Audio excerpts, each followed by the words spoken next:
Oh god. Excuse me.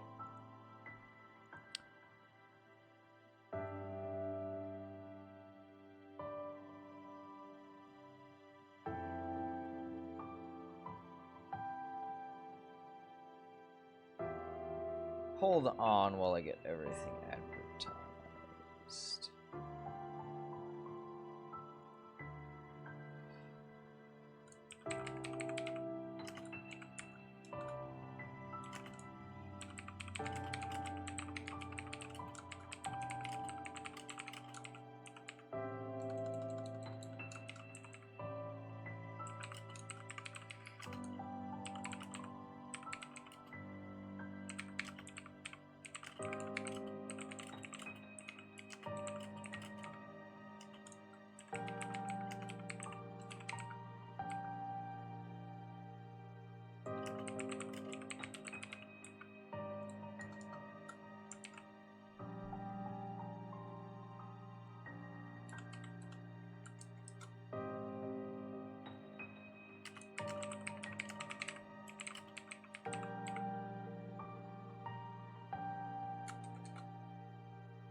Oh man.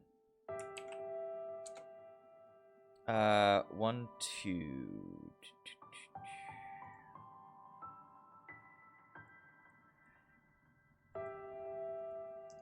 Gaming.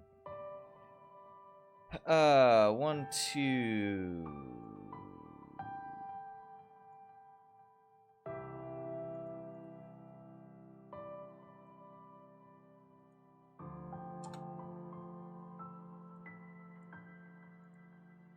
Hold on. If anyone's by chance in there,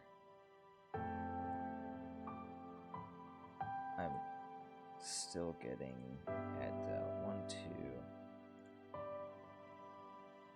Check that. Dragons. I think that's all the places I can advertise.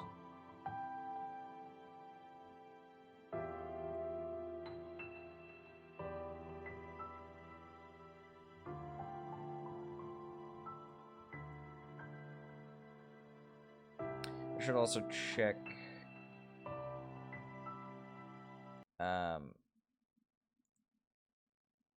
just checking to see if my mic is working.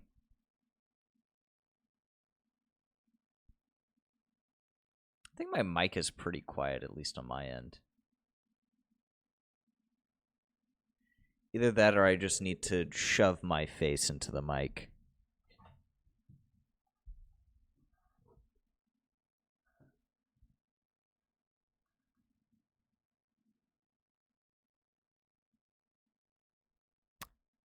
Yeah, I think so.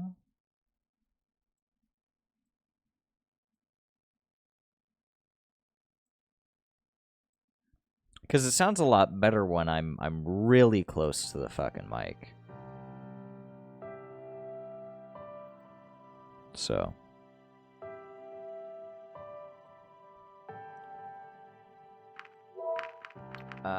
Audio. Take sound down just a little bit.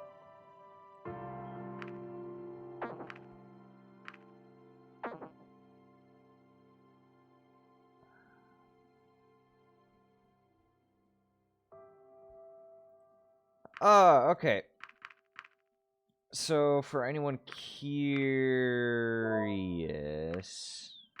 What is this? Oh, that's nice. I like that. So for anyone curious, I have played this game before, but it has been many years since I played it. I played it soon after I first got it. I think it was gifted to me. It was gifted to me a while back. And I did one run through of it. And unfortunately, that was it. So I will be starting a new. Stream is basically started now. I will be starting effectively a new game, a new run through. And it's been so long that I don't really remember anything from my first run through, anyways. So. Oh, one last thing before I start.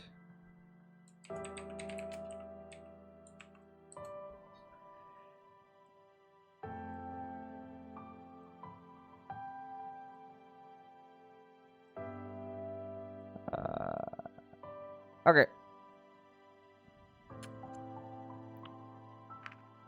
This is definitely a departure from what I usually do, but hopefully it's still good.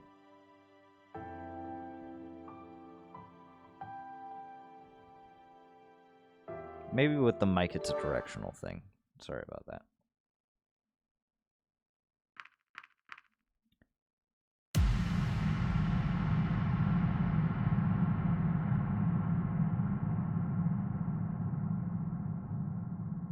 I really wish I could restart from the beginning, actually.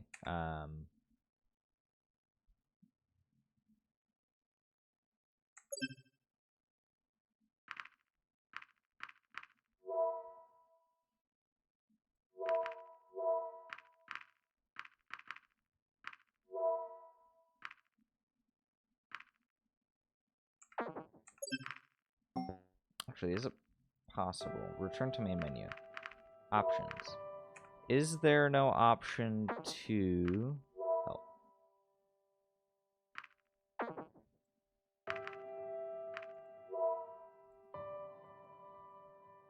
No. Shit. Okay.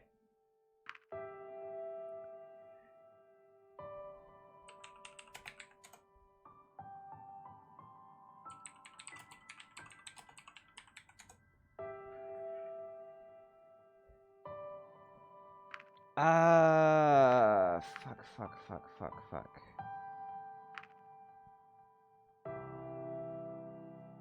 Actually, hold on. Is there a way to,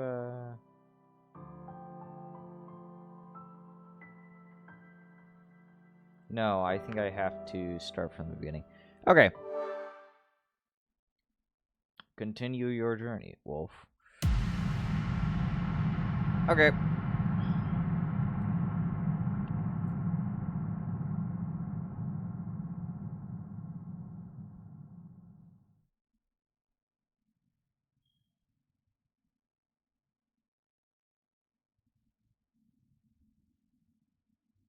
I really should have looked into a way to,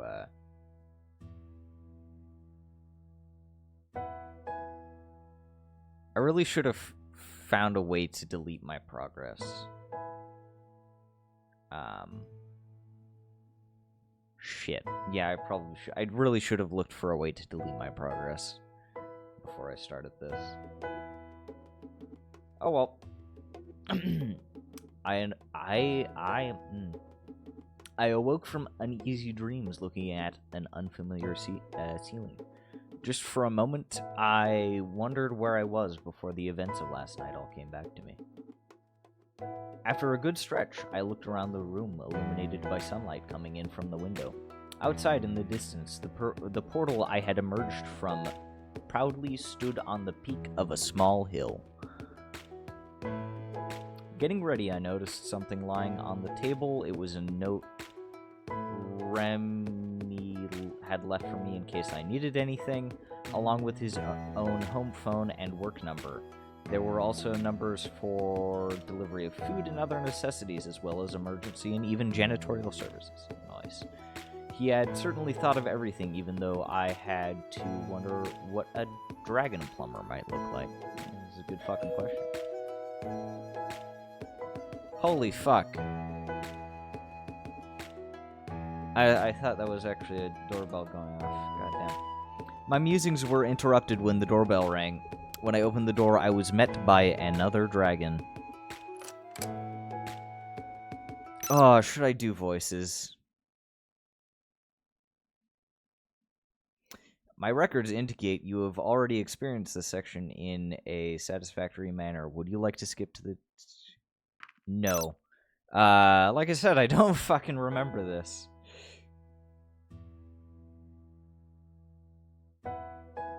Hello, lizard. Oh, God. I should think of fucking voices to give these guys. Oh.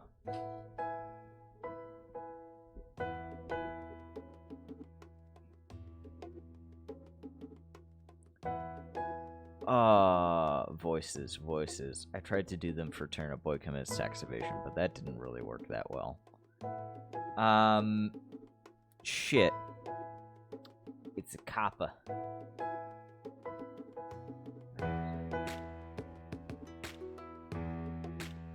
What voice should I do for him? Because I don't think it would be very gruff or anything like that. Shit.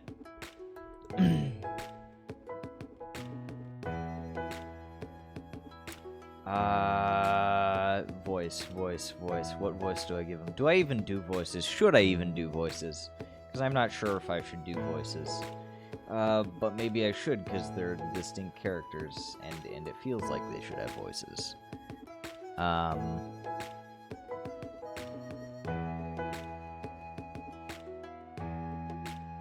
Name Sebastian. Damn it, no. Yeah. Maybe I should have chosen a different name.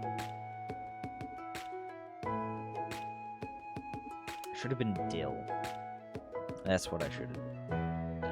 Like I said, I should have erased all the data I had. Voice. What kind of voice should he have though? That's the question. What sort of voice? I'm probably gonna harp on this for a minute or two.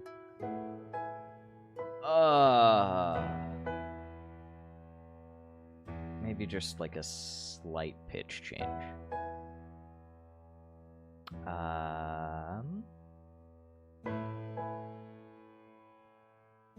I'll not do any voices for now. Maybe in later streams. Hello. You must be Wolf. I'm Sebastian, and I'll be your escort, or security, I suppose. Usually I work for the police, though. Nice to meet you. He seemed a lot smaller than Remy, and when he somewhat nervously extended his arm towards me, I noticed he apparently only walked on his hind legs, the two forelimbs instead having distinct arms, hands, and fingers. Shake hand. I like giving handshakes. Handshakes are nice.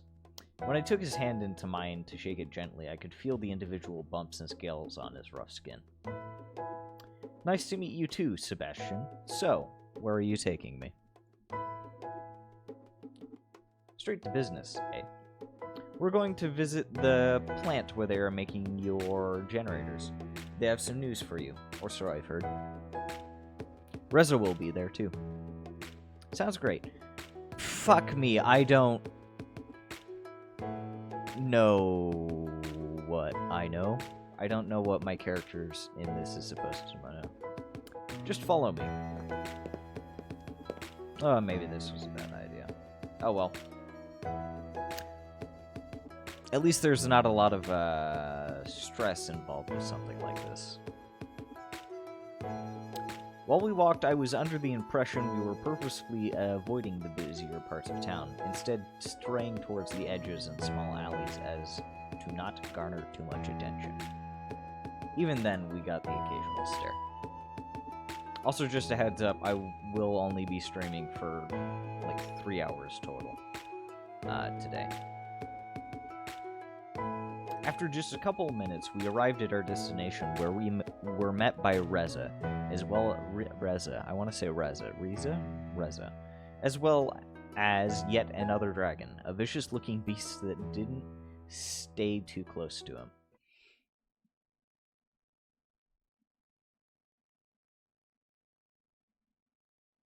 I think.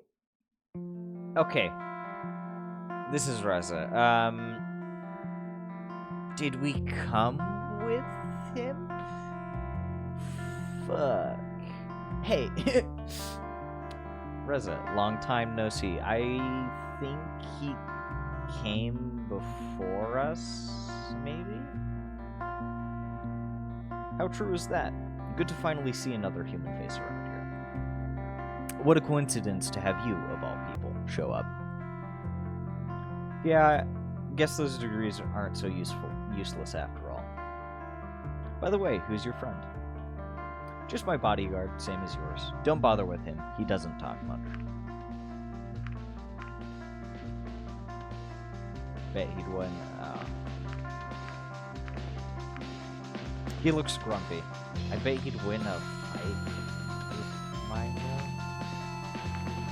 That seems like an asshole thing to do. No, he looks grumpy. That's what he always looks like. And yes, that doesn't mean he's always grumpy. The two dragons exchanged a few words as I met the gaze of the larger, tenebrous dragon a few paces from us. Sebastian turned towards me and spoke up again. Oh, fuck, what did I do? Oh, I didn't realize that doing right-click was a pause thing. Hey, Wolf, this is... Hey, no. Hey, Wolf, this is Maverick.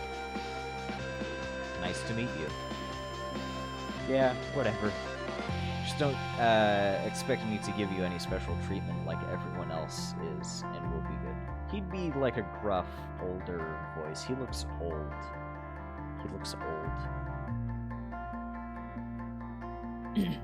Like gray-haired type thing. He looks old. He's got wrinkles. Old, definitely old. What are you talking about? So you're saying you haven't noticed the stairs and how they all treat you like you're the next messiah or something? Oh, fuck, really? No, I just thought. We're not the ones making a big deal out of this. You are.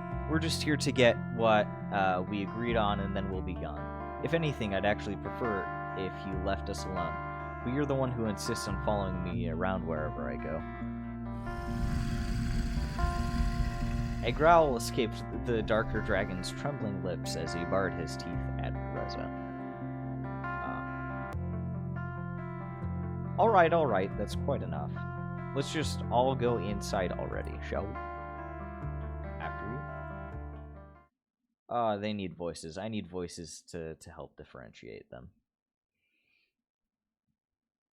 The crisis was quickly averted as we entered the building, which was characterized by its many floors, high ceilings, and long, narrow hallways, as Sebastian led us to our destination. This hallway doesn't seem too narrow. This one over here. Oh, hey, it's question mark, question mark, question mark. There you are. I was waiting for you. I think there's a scenario where she fucking dies. So, maybe?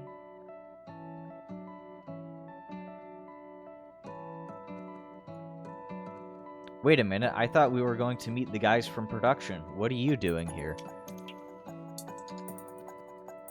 They're only coming in later today, so you'll just have to make do with me. Okay. I see. Well, Wolf, this is Anna. Okay, that's her name. That's her name. She kind of manages this building, though actually she's more involved with the research wing rather than production and engineering. Okay. Nice to meet you. My pleasure. I have something for you, by the way. It'll take them a while to make all the generators, we promise, but we've got one for you here. Feel free to send it home and give it a test. Man, fucking jumped in there. Res a jump scare, I guess. That's great, I'll take it. Yeah. Looks a little small, if you ask me. Don't underestimate its power. Oh, and do be careful not to drop it. Sure, I'll be waiting outside while you do your thing, Wolf. I suppose I'll wait for you outside as well. Okay. What thing? Oh, have you brought the PDA? Of course. Here you go. Alright, now to give this thing a test run. The PDA lit up as her hand swiftly moved around its interface in calculated motions. By the way, would you consider letting me run some tests on you as well? It would only take a drop of your blood. What? Why? I really need fucking voices. What? What voice should I do? I need to think of a good voice. Female voice, I'm not good at voices, though. Let's try a voice. You know what? Fuck it. For her, let's try a voice. I work in biology. That's good, yeah. I work in biology, so obviously this kind of thing would be very interesting to us. I'd share the results with you, of course. Sure, why not?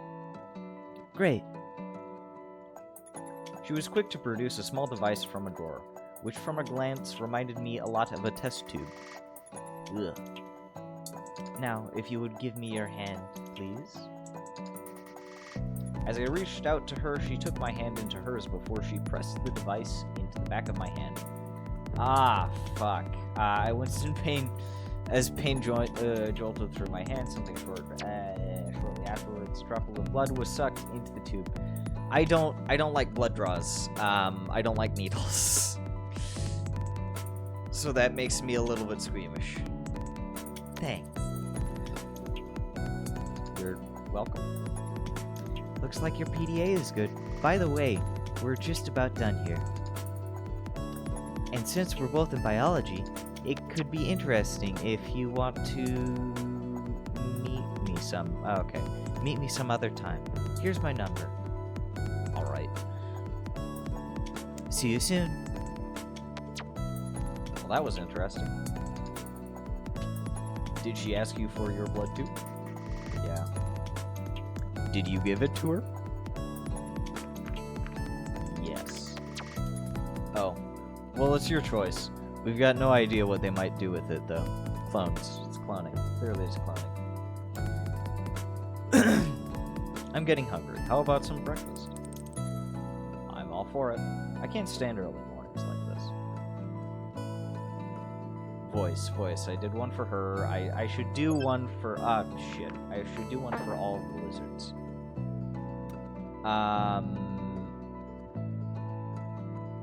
Voice. What's his voice? What does he sound like? I can't think of a good voice for him. Because whenever I look at him, I can't think of a special voice.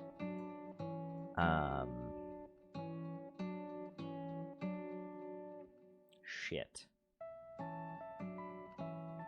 That shouldn't be a problem. There's a cafe not far from here. I think that's voice enough. What do you say, Mavers? Maverick? Is his name? Maverick.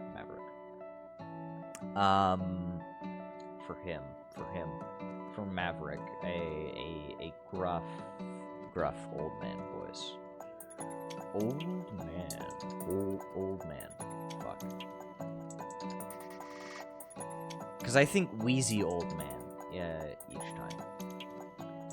I wouldn't mind to grab a bite myself. Yes. Close. Ah, fuck, I already forgot his voice. Shit. Sebastian's gonna be hard. that settles it then. My records indicate, yes, I don't want to skip ahead. As you wish. Luckily for us, the cafe was mostly empty when we arrived, as it was still pretty early in the day.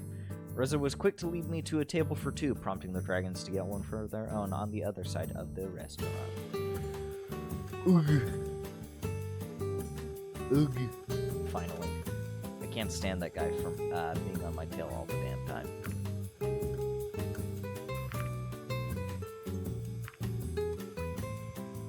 Ah, fuck, what do I do? He says for our security, it does seem rather strange they need someone following us everywhere. Maybe he just likes you a lot.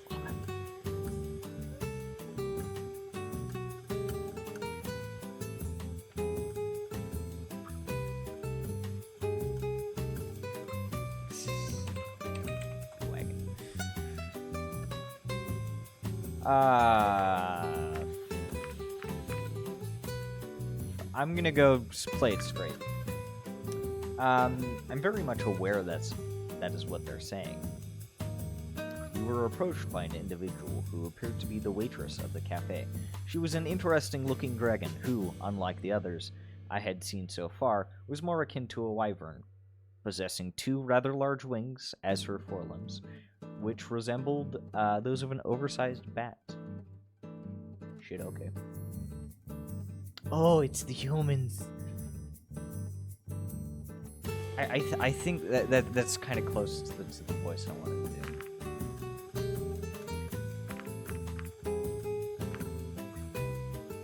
Oh, it's a dragon.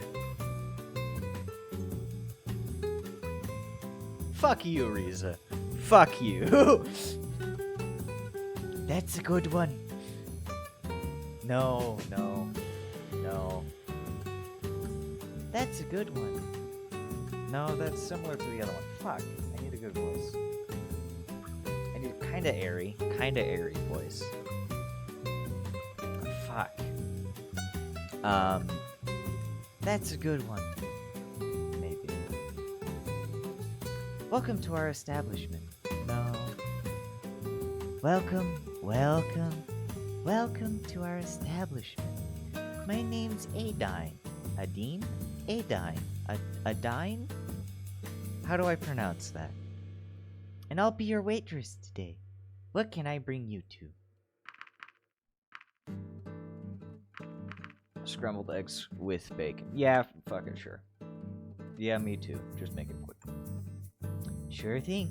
2 scrambled eggs with bacon coming right up.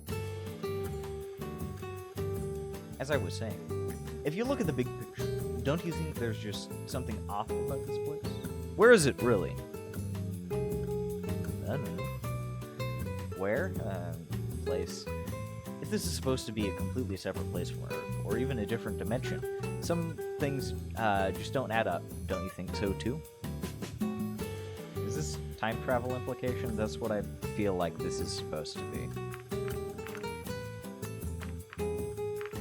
I'm not sure. I can't really say much more with you-know-who over there. He's probably listening to us right now. Okay. What a creep. Yeah, he's a charming fellow.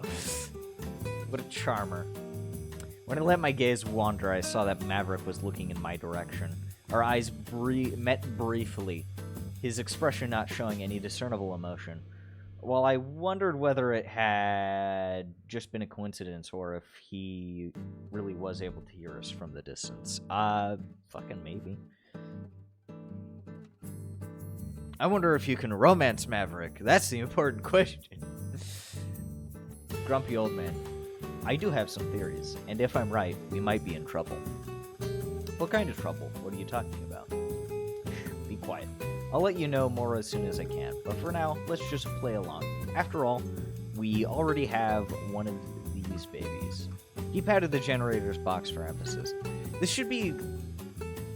So it's implied that he's carrying this with him in like a fucking small Amazon cardboard box. right? That's what it's implied to me. That's what it sounds like. So this thing's like the size of a fucking car battery. God knows we need them. Oh, there she comes. The female returned. Astounding, yes, indeed. Astounding me with her ability to balance the dishes on the edges of her wings. She placed her forelimb on the table and proceeded to move the dishes from her wing to us with a gentle push of her snout. There you go. Enjoy.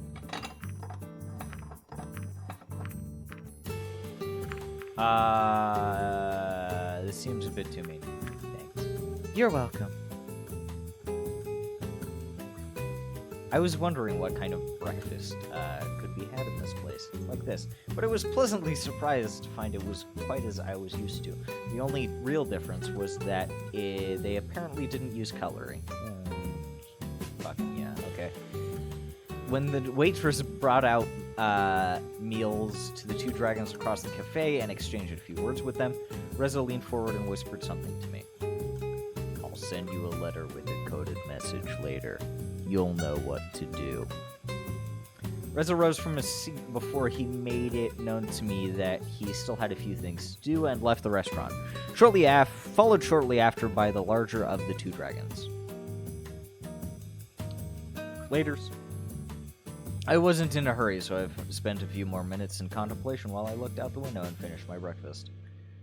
Not that this whole situation was already bizarre enough, there was also now the vague sense of danger conveyed by Reza's earlier words. I did not even have an idea what kind of threat might be lurking out there. Eventually, I got up, ready to be on the way for whatever else the day might bring. Amazing. Are you done? It's a very assertive voice. Sure am. How do you like it? It was alright.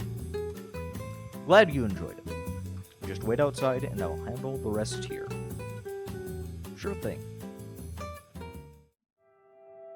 I stepped outside, taking in the scenery of this strangely familiar world. I think it looks nice.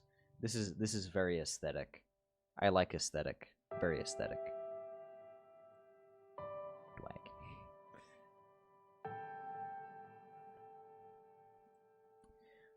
In the short time I was here, I had already found the similarities between their world and our own utterly fascinating. I feel like it's fucking time travel.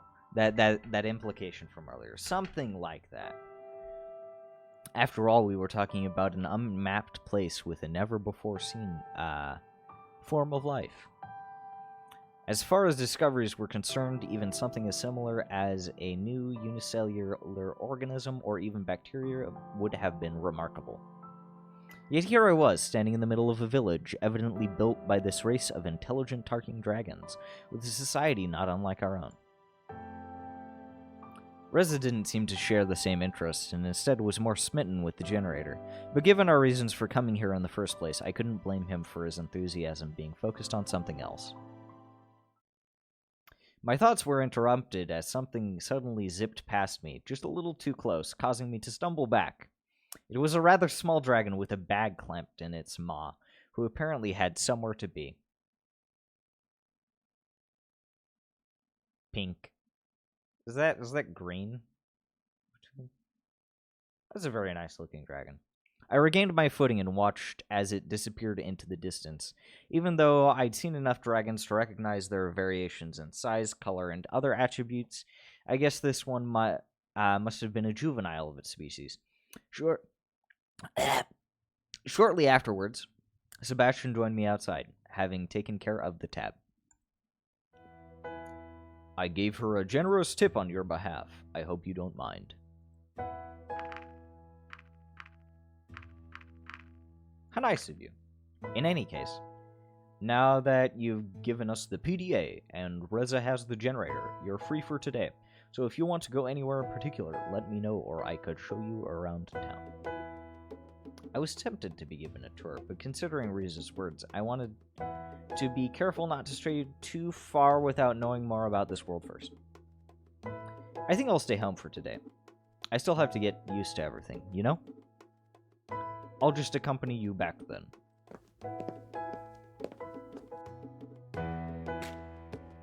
There we are. Home sweet home. For now, at least. Well, if you need anything, I'll be outside until my shift ends. Otherwise, I'll see you tomorrow. Thanks. See you tomorrow. See ya. Maybe his voice is a bit higher pitched. I hadn't really looked at the apartment much, so I spent the rest of the day investigating it and relaxing. I considered checking out some of the phone numbers Remy had left me, but I thought it was better to keep a low profile for now. I found the kitchen fully stocked with plenty of groceries, though the variety was wasted on me. I hadn't been a particularly great cook in the first place, but what was more, I didn't even recognize some of the things I found there.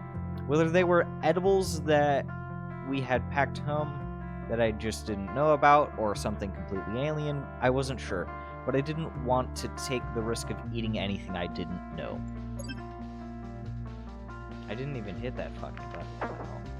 After all, it was possible that some of the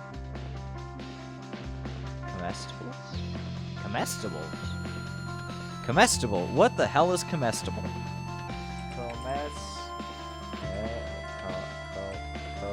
Comestible. Fit to be eaten, edible. Might be fine for the, after all, it was possible that some of the comestibles might be fine for them to eat, but still be poisonous to us. Take one for the team! I was glad to find a shelf that was filled to the brim with a variety of books. Well, I found the subject matter of man, myth or reality, to be quite intriguing. I had to give up after just a few pages due to its exceptionally dry writing style, which I wasn't inclined to enjoy at the moment. In the end, I settled for an adventure novel about a dragon archaeologist who stumbles upon the remains of a lost human civilization. Is this like fucking Dragon Indiana Jones? After which, she is hunted by an evil organization who wants to use the found magical artifacts for its own nefarious purposes. Lara Croft? Tomb Raider? Tomb Raider. I want to... Tomb Raider, not Indiana Jones. While entertaining, I had to admit that it reminded me a little too much of the trashy novels we had at home. I certainly found it amusing that certain tropes were not really unique to us as a species, though I wondered whether this kind of literature had fallen into disfavor here, as it had back where I had come from. I was reading a particularly exciting scene, in which the hero, Sheridan, nice name, uses one of the magical artifacts shaped like a pair of human hands holding a scepter with a globe at the top to prevent herself from being crushed and ground into a bloody pulp by an ancient human temple's moving walls, when I suddenly heard the doorbell ring. That sound, that fucking sound, that throws me off. That sound throws me off. Oh, hello.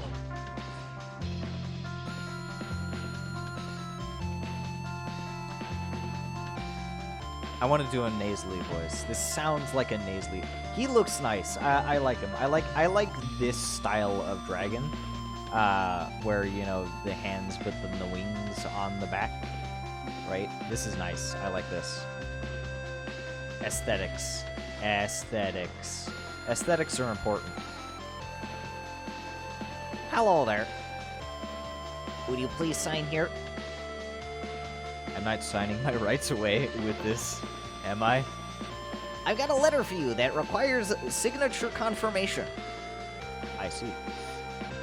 Looking over the clipboard the small dragon was holding up to me, I saw that the sender of the letter in question was Reza.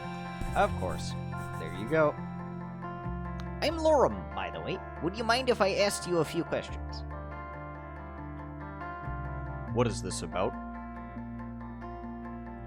I'm just making small talk. Wait a minute. I recognize you. You tried to do the same thing with Reza. Maybe I should report you to your superiors for your inappropriate behavior toward your clients. But it's important. Please, just let me talk to Wolf for a few minutes. How does he Oh, that's how he knows our name, because it's on the fucking package. You know how it is. If you want an interview with one of the humans, you'll have to get permission from the proper authorities. How much paperwork is involved in that? Help me out here, Wolf. As an ambassador, you care about the accurate portrayal of humans in the media, don't you? Oh, that's fucking hilarious. You should talk to me. Otherwise, someone else will fill in the blanks, and who knows what they might come up with. That's a bit of an underhanded tactic. Let me show you something. The small dragon opened his bag, rummaging through a number of letters and small packages. Huh, I think I lost it. Terrible fucking mailman. Anyway, I wanted to show you some pictures of what people think humans look like. On some of them, they have like 4 heads and look nothing like you. It's crazy. Yeah, no shit. What are you, Laura, the reporter? No, I'm just... Is he a fleshy? It would be interesting. You want me to remove him? Is what he's saying true? Or is what is he saying true? What? Yeah, I guess. Yeah, I guess. Well, that sounds pretty interesting, though. Oh, God. Alright, you can leave your number here and maybe I'll call you. That's all I can promise. Thank you. Thank you so much. He quickly produced a small sheet of paper and scribbled his number on it. Afterwards, he sheepishly presented it with both hands. Alright, you got what you wanted. Off you go, now. Zoom. Eee! Sorry about that. Don't worry about it. I wish there were more options that you could do for that. More dialogue options. I guess that should be all. I'll be seeing you tomorrow. I'll see you tomorrow then. Right. With all the commotion, I almost forgot that I was also still holding Rose's letter. Wait.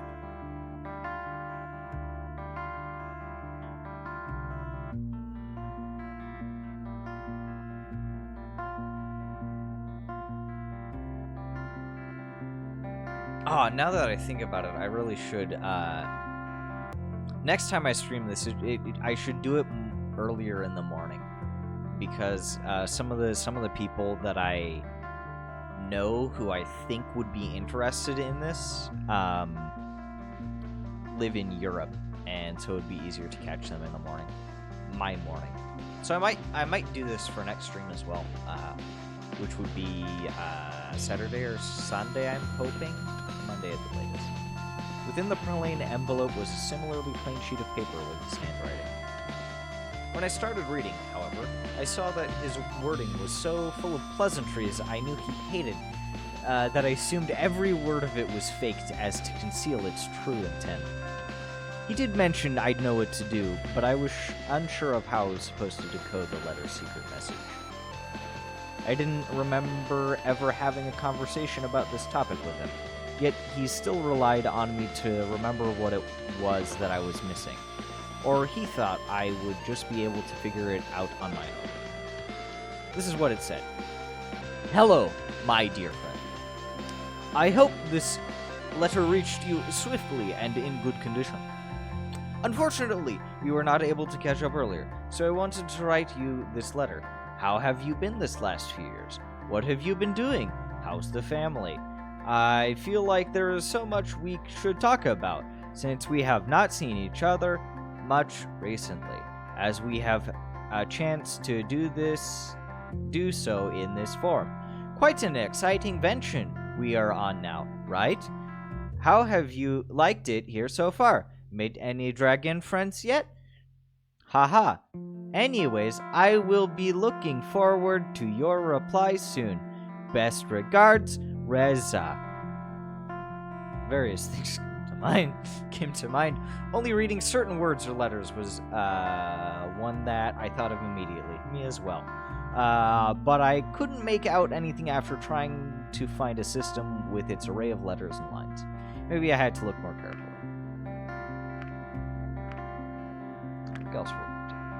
Or maybe he referred to the fact that we were both given an apartment, considering the things they provided for us.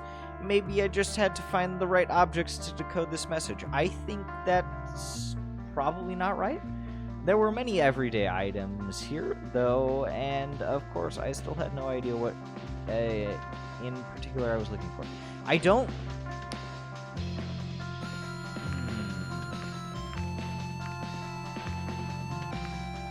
Where would I go? Kitchen. Fridge. Plenty of stuff in here. Meat. Crack open an egg with a milk. Examine an unlabeled container, I think. It's an unlabeled container with some sort of white liquid inside. Well, here goes nothing. Oh god, I can only imagine. It's salty. Ah, fuck. Well then. Nice. Look at the meat.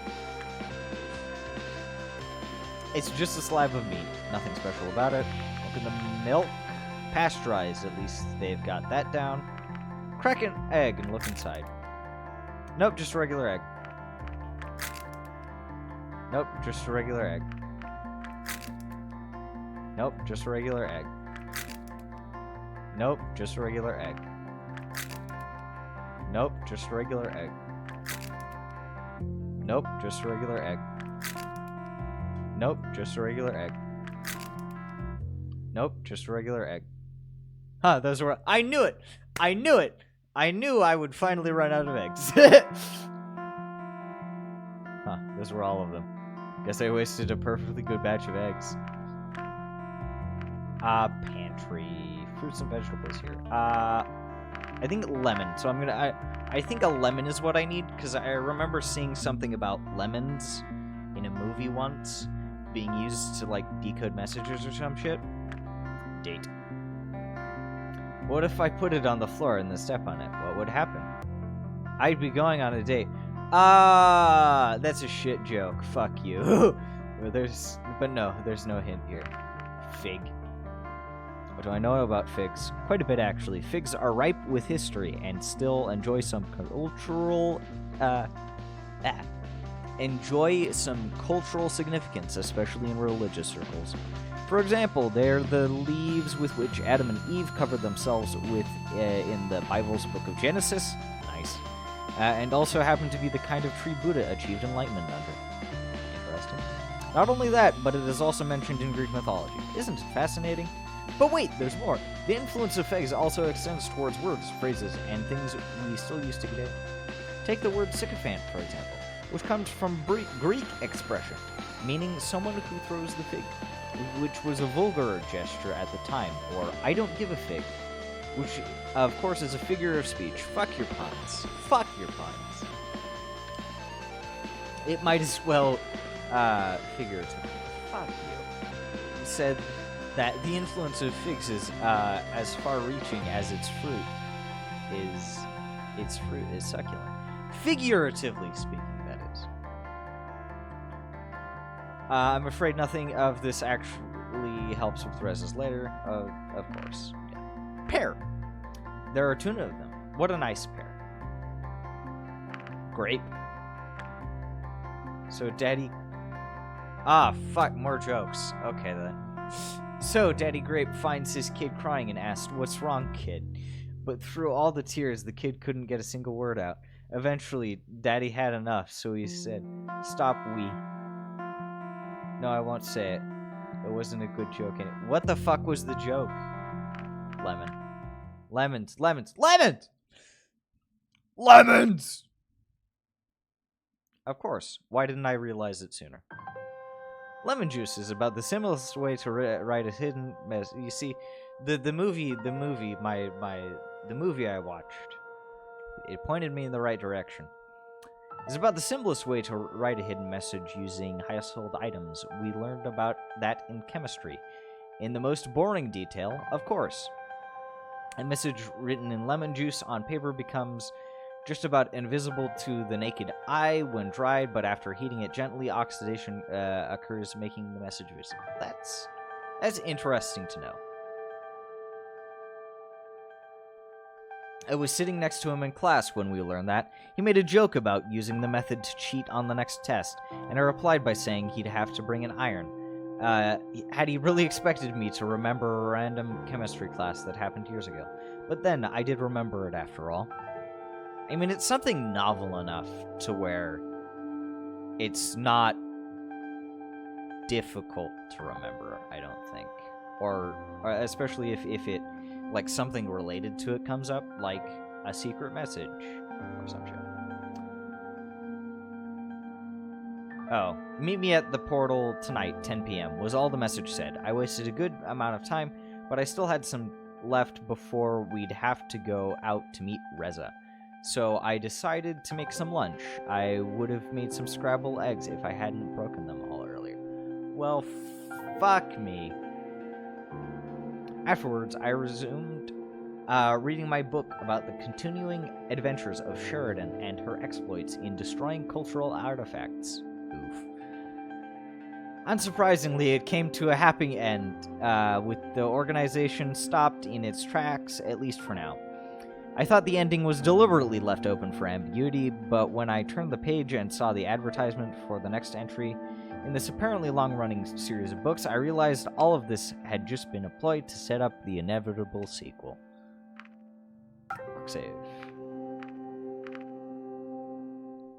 Luckily, the disappointment didn't last long, as I had to get going to meet Reza at the portal. I wasted the whole fucking day. There were other places I could have explored.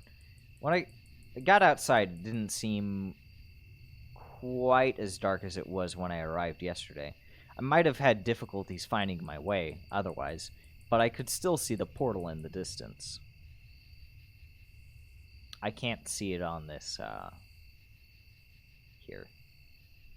As I was walking, I wondered if anyone was following me, but the land seemed oddly deserted. Was everyone already asleep?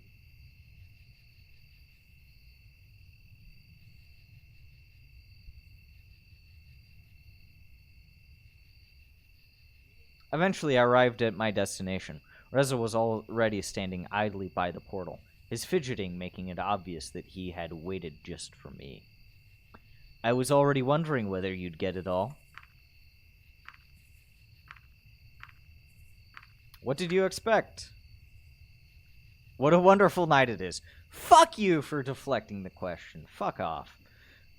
Just look up at the stars. You can see them so clearly here, without all the pollution lingering in the air like back home, almost as if it were looking right into the face of eternity itself.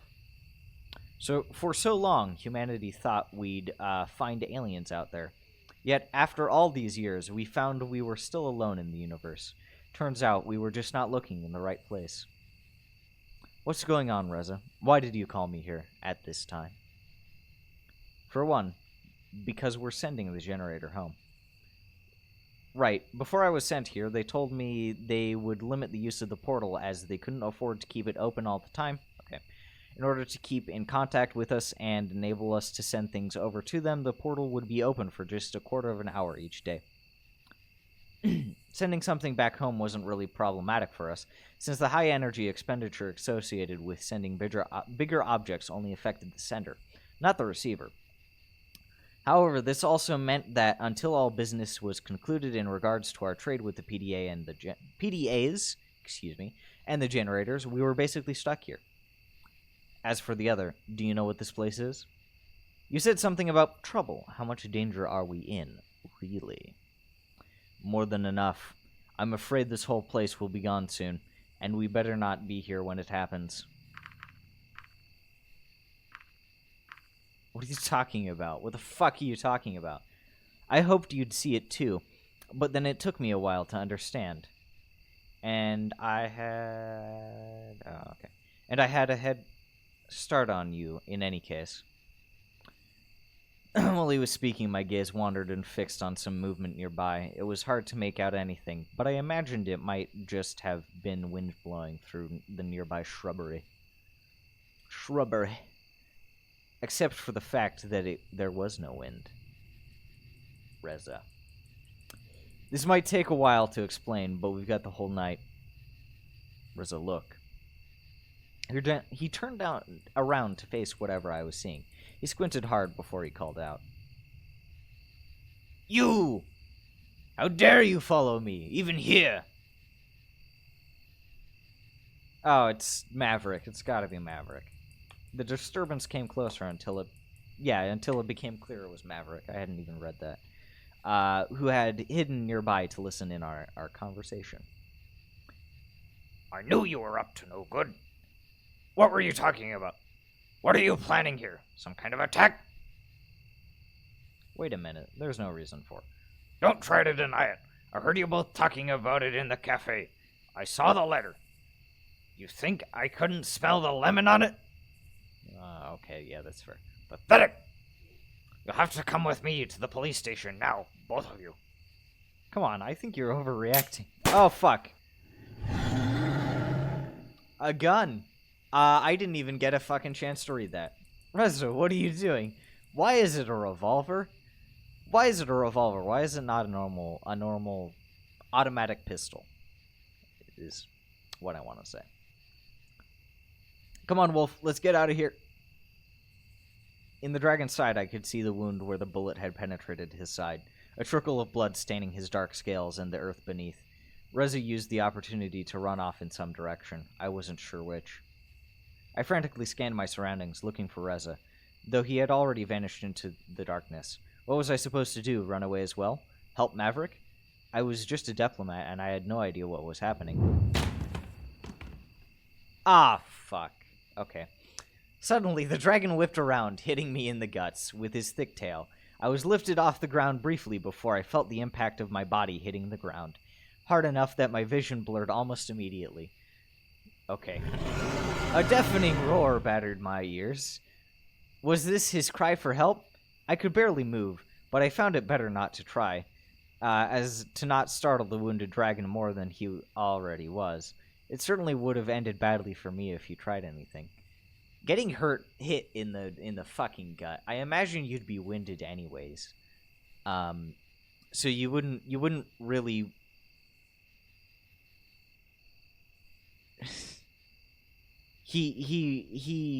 It would be hard to get up in the first place.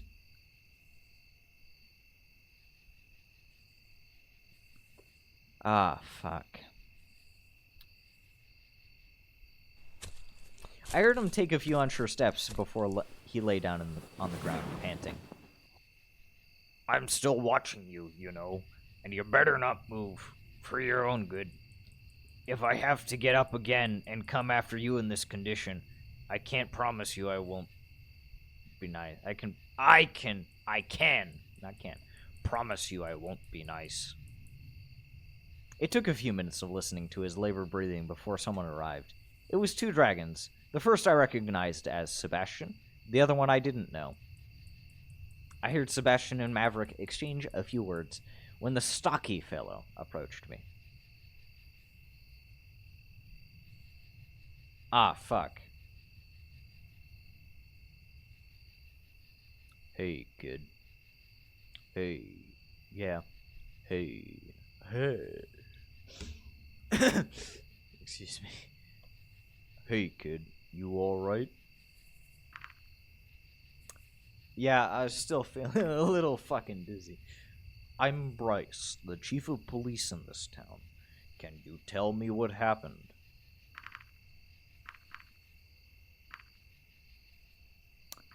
I'm not sure. Is that so? That's probably a bit of a gamble. I probably should have went with the second option, but his face was stern and seemingly lost in thought as I overheard Sebastian's conversation. Assertive voice, assertive. Yeah.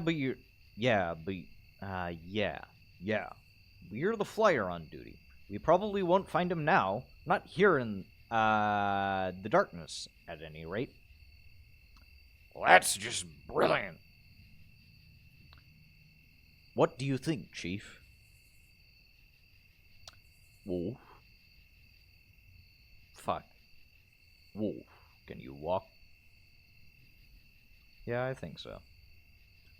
Alright, Sebastian, take Wolf to the apartment.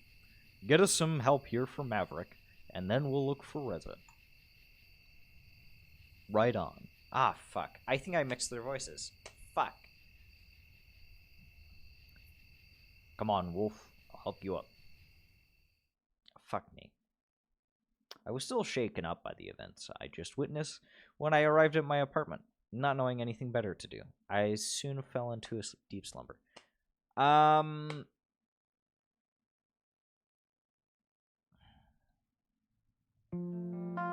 wonder if there's a way to change that interaction, because there were three there's three separate prompts. So the next day I woke with many questions lingering in my head. I considered calling someone from the police department to ask about Reza and Maverick, but in the end I decided against doing it, as I was sure they would contact me if they had anything to tell. I knew it was no use worrying about it for now, so I settled for starting another book. Ah, fuck, doorbell. It didn't take very long, though, before the doorbell rang. Is it Remy? No. Did Bryce, the chief of police, take it upon himself to escort me today? Oh, it's you again. Are you surprised? No, but I guess it'll mean bad news. Afraid so. How are you holding up? Better than yesterday, that's for sure. Let's go for a walk then, shall we? Shall we? Sure. This time, I was taken along a different route than yesterday, and I was quite sure there was more to this than just taking a walk. I'll just go ahead and guess you didn't find Reza. Yeah, we hoped he would have come back on his own by now. Do you have any ideas where he might be? Maybe he mentioned some... fuck! I fucked up the voice. I didn't do the voice. Yeah. We hoped he would have come back on his own by now. Do you have any idea where he might be? Maybe he mentioned some sort of place in particular that holds some meaning to him? No, not really. We didn't get a chance to talk much at all yesterday before.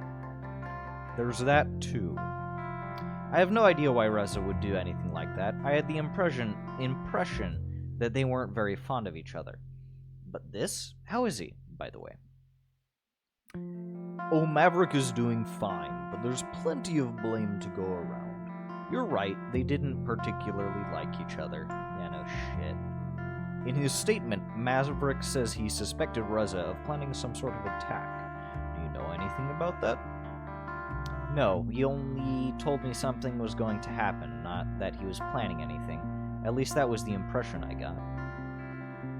He's suspecting you too, by the way, that you both planned this all from the beginning. No, that wouldn't make sense. Actually, none of this is making any sense. I almost slipped into his voice. Bryce's voice. Oh, fuck.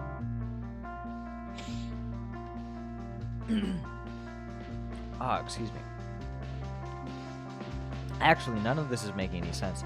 Why would we go through all the lengths of our agreement only to jeopardize it by doing something like this? If you just kind of don't care, I can see it. You even already have our PDAs, and we don't have much to show for it yet. If we had any nefarious plans, this wouldn't have been a very good idea. You have a good point. I believe you, but from our side, we only have Maverick's word on the whole matter. After all, he was the one who spent the most time with Reza. Since he arrived here. But even then, he didn't really have any reason to follow you yesterday, and his behavior was completely out of line. I'm just glad you came at fine. If he wasn't on mandatory sick leave, he would be suspended right now. We'll have to wait until this whole thing is over before we decide what to do with him. I can assure you this won't be taken lightly.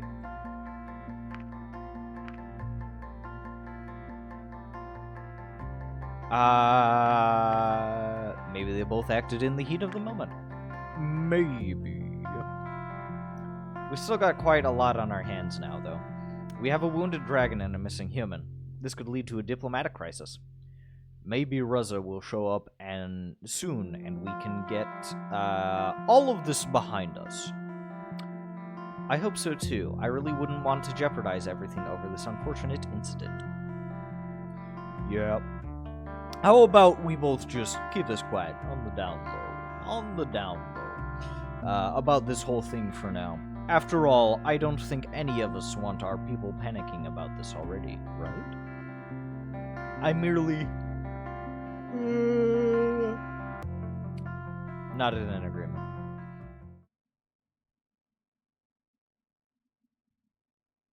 Eventually, we arrived at the police station, where the chief took my formal statement in regards to yesterday's events.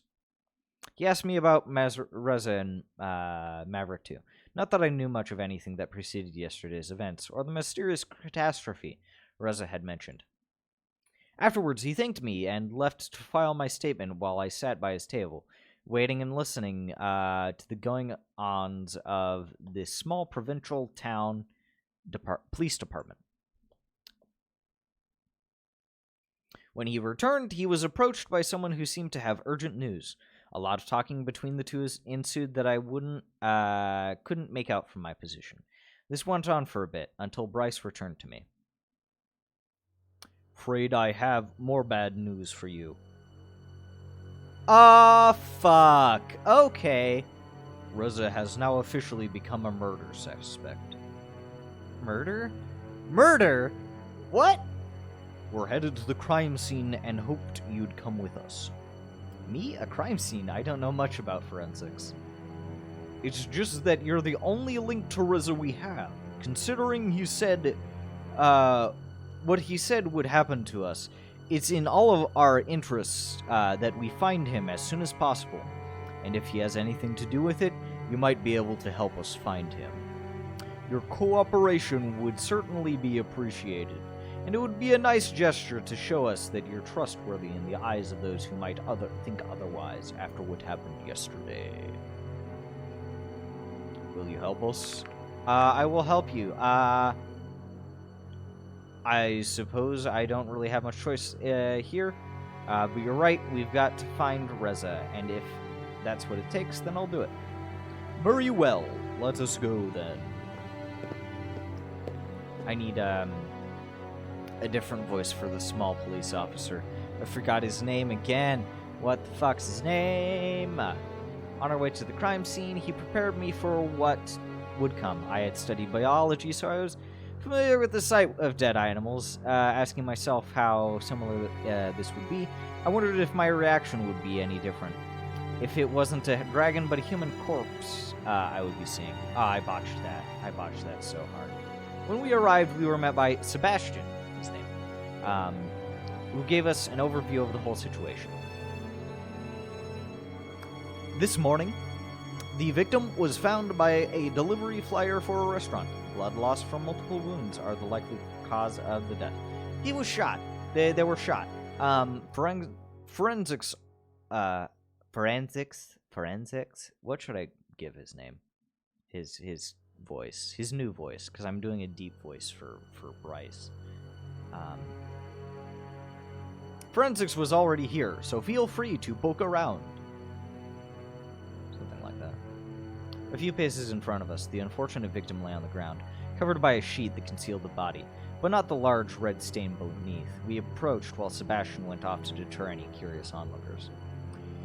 I know it won't look pretty, and I'm sorry for putting you through this, but you know what's at stake here. Just remember what I told you, and you should be fine. Alright. Are you ready? I guess so.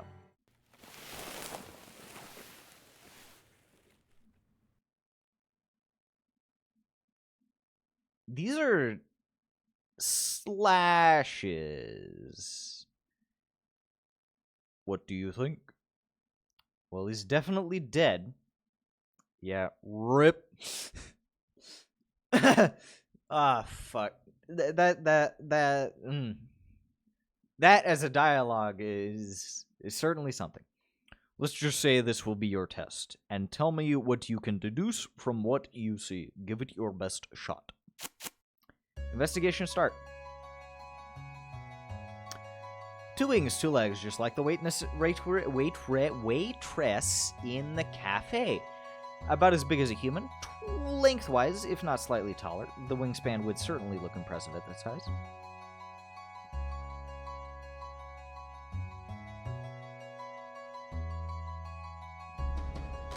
The wounds are kind of hard to miss. Yeah, this doesn't look like gunshot. They weren't shot. If this was Reza, it would have had, it looks like a knife or claws. True, but what are they telling you?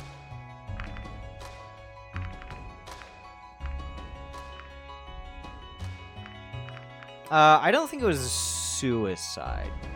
They were inflicted with a sharp implement.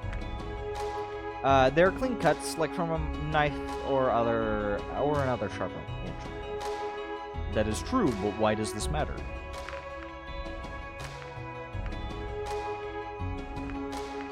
Tells us that he was a suicide.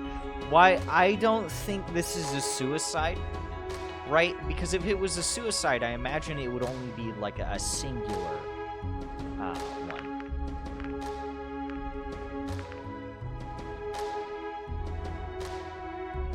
Dragons don't...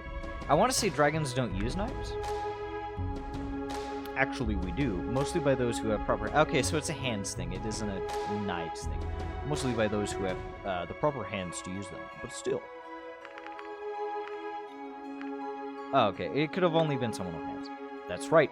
Only those of us who walk on 2 legs have the proper dexterity to wield a knife effectively.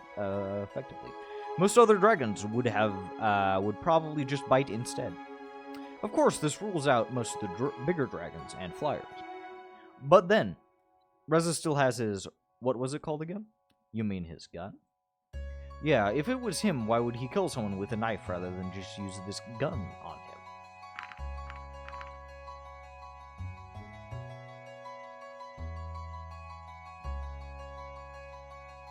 him? One sec. Just, like, hopping to the other side of the button.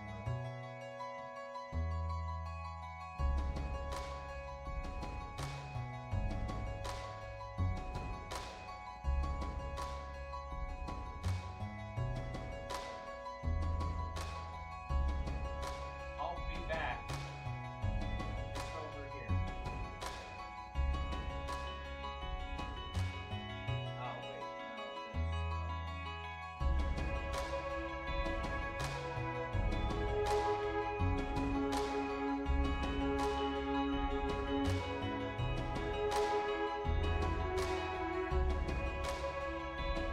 no, sorry about that.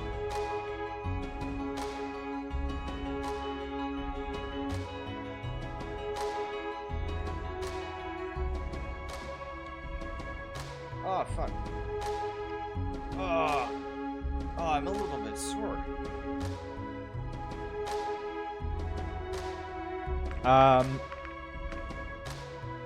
Because this was clearly a suicide. I don't think it was a suicide. He did not want to make any noise.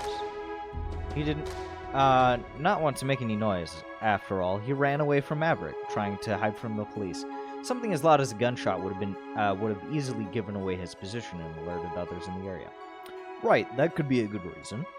By the way, which wound do you think was the lethal one? I want to say neck. I think it was the one on his neck. That's right. If all the blood from it wasn't a giveaway, this is a stab wound. Characterized by a rather small footprint, you can tell it's also the deepest one. And from the location, it's pretty obvious this must have done tremendous damage. That's a lot of damage! What else do you see? Well, there's a lot of blood. Yeah, no shit. Hemophiliac. He had AIDS? He was a hemophiliac. He died here. Okay, yeah, Captain fucking Obvious. He died here. Else there would have been a trail we could follow. The splatters also suggest this is where they fought. That's true. Yeah, no shit. Unfortunately, it doesn't help with determining who the perpetrator is. Objection! Excuse me? Sorry, I just always wanted to say that. Go on, please.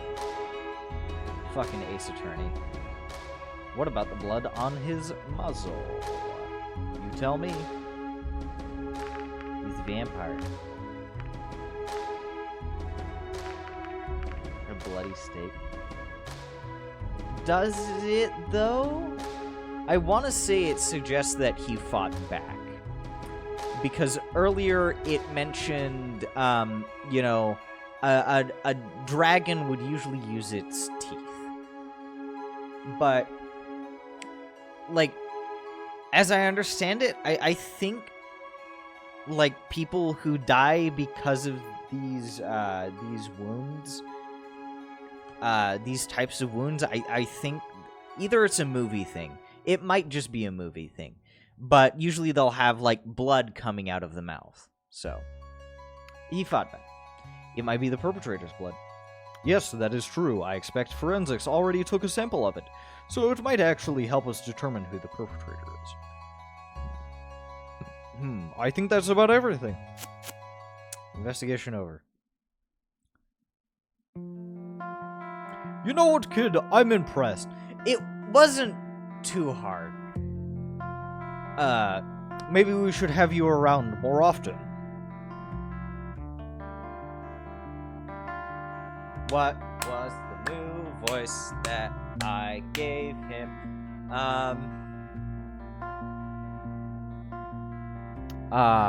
Fumpkin limsards.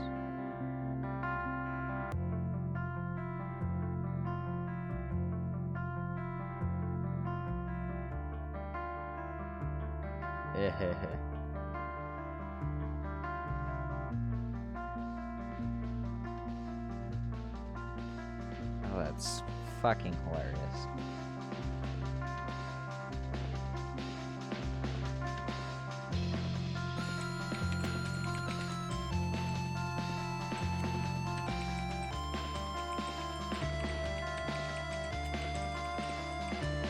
Hold on, I'm responding.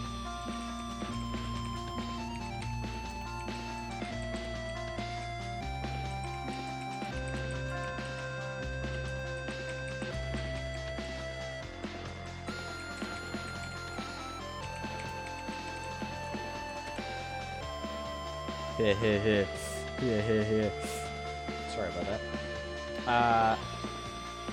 Voice for Sebastian. Sebastian is hard to voice. For me, Sebastian is hard to voice. Hey, Chief. Do you need the witness here for anything? Sebastian approached with the dragon who had discovered the body earlier. I recognized her as Adine. Adine, I want to call her Adine. Adine? Adine. The waitress from the cafe. Ah, fuck. She seemed distraught, which given the situation wasn't very surprising. I don't think so. Take her to the department. Get her statement written up, and that should be it. Sure thing. All right, miss. We're going to have to take you to the department. Of course. When she spotted me, however, her composure brightens visibly. Oh, it's the human! Well, I'm a human. Well, I call you by your name, but you never actually told me it. It's well, told me it? It wouldn't have told it to me, or something like that. What are you even doing here? Do you work for our police now? Looks like it.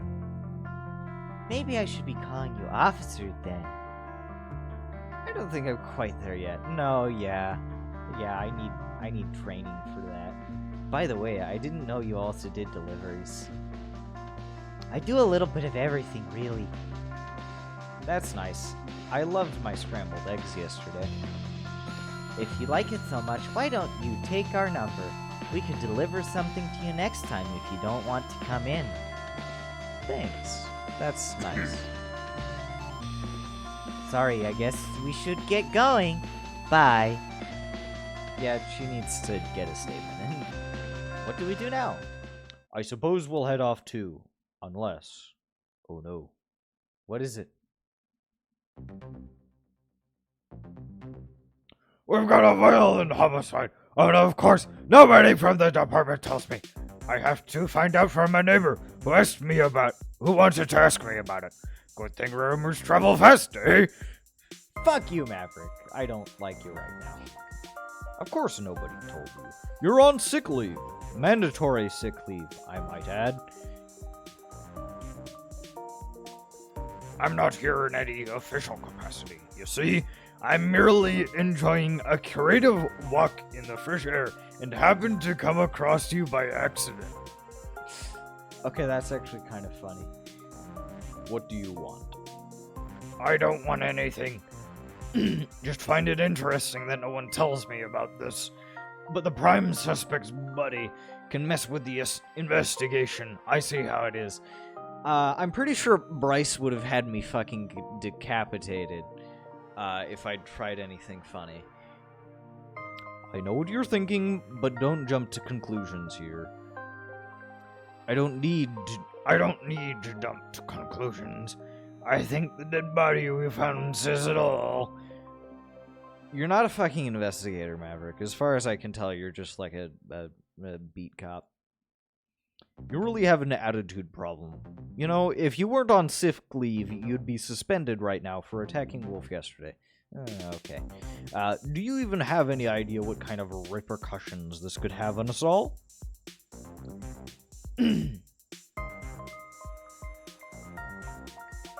His voice. Me attack Wolf? As far as I can see, I'm the only one who's injured here.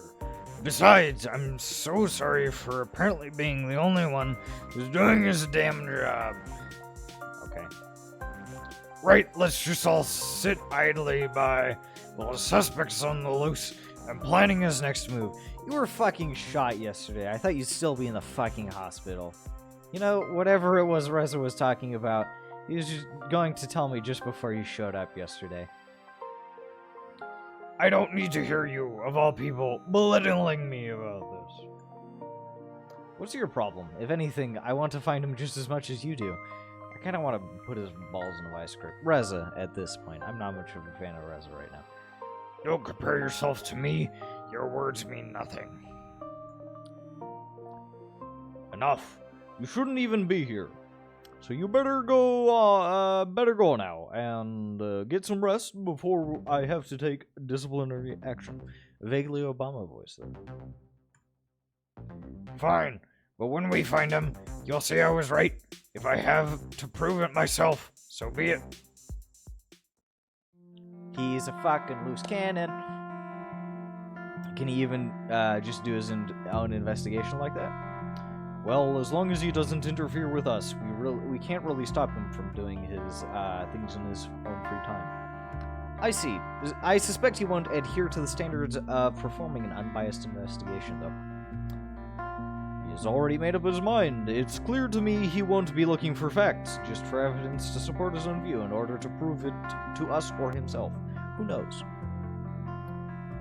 He's always been like that. Always something to prove. We'll have to be careful. He'll be looking for Reza soon enough.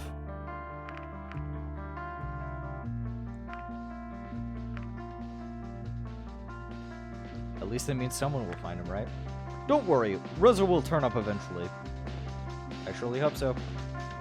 All things considered, I had to admit that it remained a possibility that Maverick was right. But could Reza, the Reza I really knew,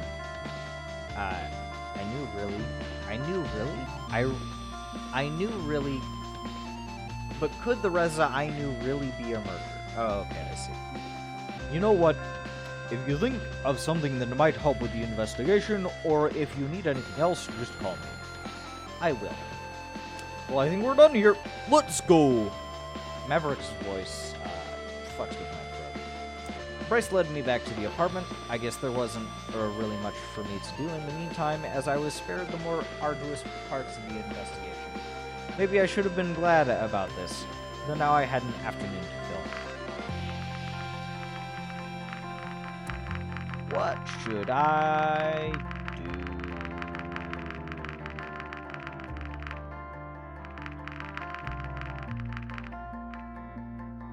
I want to meet with Anna. You know what? Fuck it. Let's meet with the scientist.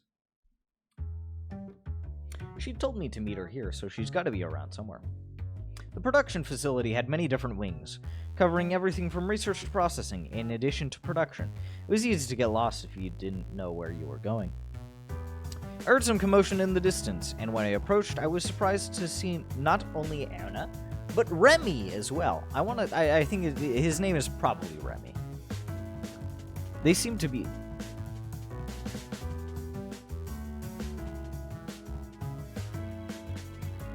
I like this music, this background music.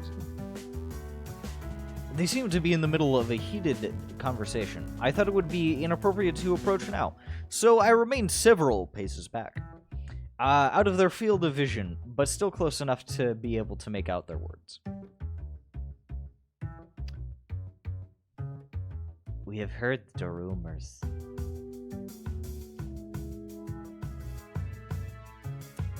Oh god, what has she been doing? So you come to me on the basis of rumors? Is that how you operate? What do you want from me? This is not the first time you've been in trouble, you know. They might not be so lenient with you this time. I don't know what you're talking about. Consider this a warning. You should proceed carefully for your own good. I think his tie changed color. Did his tie change color, I think? Maybe. If you wanted to threaten me, the least you could have done was send someone more intimidating. You may be larger than I am, but even I can see that you're just a big coward. You wouldn't dare to put your dirty claws on me. Ah, you dick. I wouldn't. I'm here as a courtesy to you, not to threaten or intimidate. Do with that information whatever you wish. You know we'll be back, and if they find anything, there will be consequences. Do you think I care? This attitude of yours is not helpful. Neither are you. Well, I've said what I came here to say. Good luck. Whatever. Remy returned to leave and start walking in my direction. I ducked behind a pillar, and when he went past, I wasn't sure if he'd seen me. Either way, he left and I was safe to approach now. Seen in a satisfactory... No.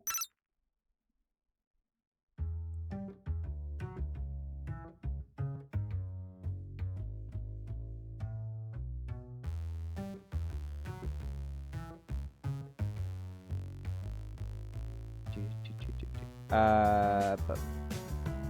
Yeah.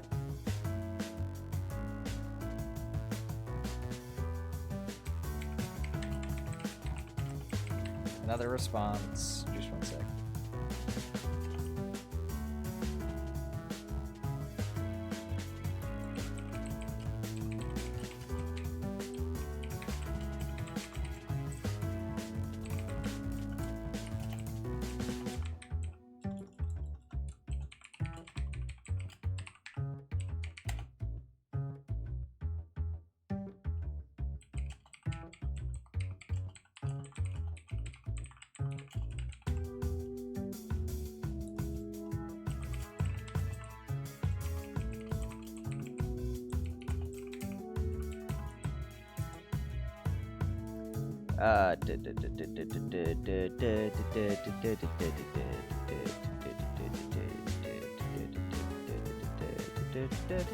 Okay. Hey, Anna. Hey, Wolf. Ah, fuck. Okay. Wait, how long have you been there? Not very long. Not that it matters much anyways. This is just par for the course for me. I know, Remy. What's the problem? The nerve of that guy. He probably wouldn't be so uptight if it wasn't for that thing with his girlfriend a few years ago. Ah, fuck. But I don't care about him. It's his superiors that are the problem. They don't like me and the research I'm doing. They cite their traditions and values, claiming that those are what have kept us alive for so long. If anything were to change, it would obviously fracture the base this society is built on, cause it all to collapse, tear apart families, and allow all hell to break loose. What the fuck? At least if you believe those old-timers who keep repeating these phrases. I don't. And all that nonsense because of my research. Valuable research that could save lives, mind you. What kind of research are we talking about? I could show you sometime, but we're here to have fun, right? I thought you wanted to show me, since you said we were both in biology and all that. Sure, but after doing this all day, you'll have to excuse me for not wanting to talk about it even more. Wasting my time with that guy was just another setback. Not that I don't already have more than enough work to do. Even right now, I'm supposed to be working overtime.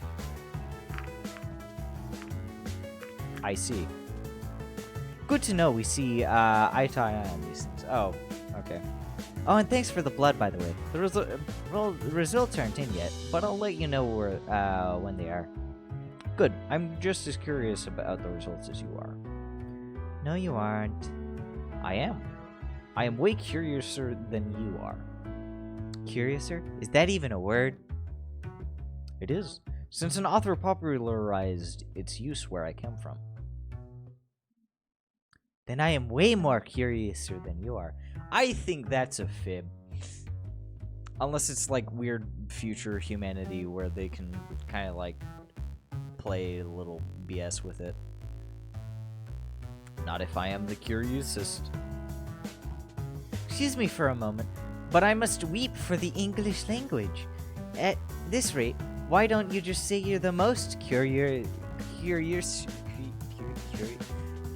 word, that word, this word, most this word, this word, this word. I'm not sure. I'm not a linguist, are you?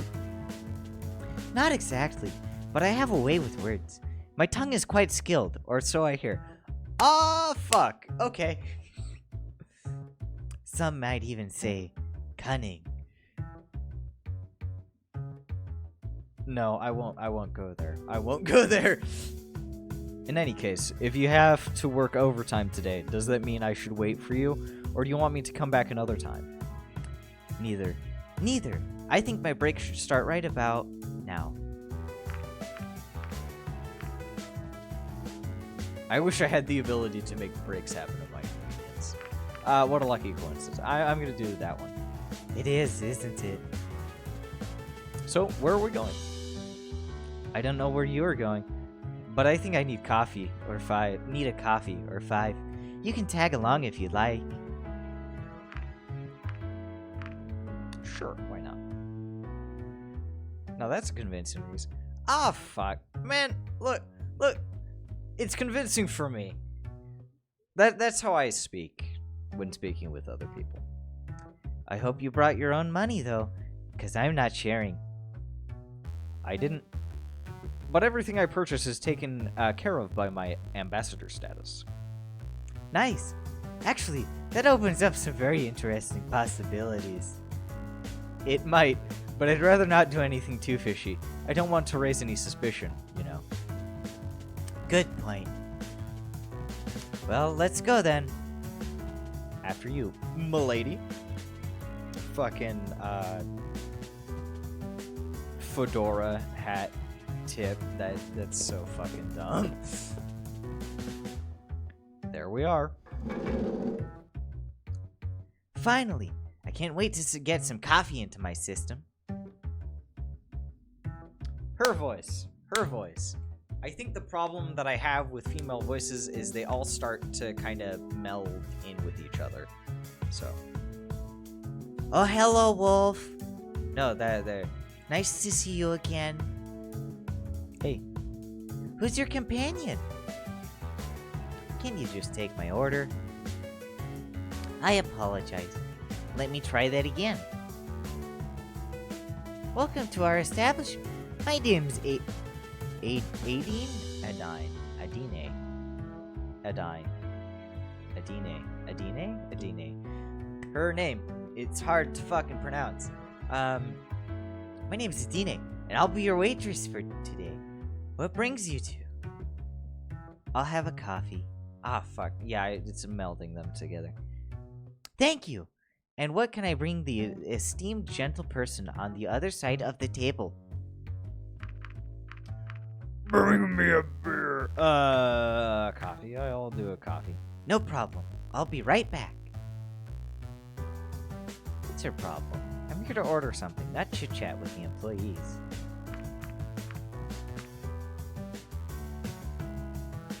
She can be pretty annoying. One of these run-throughs, I'm just gonna have to be a dick to AD. No, it's fine. If you say so. Here you go. Enjoy.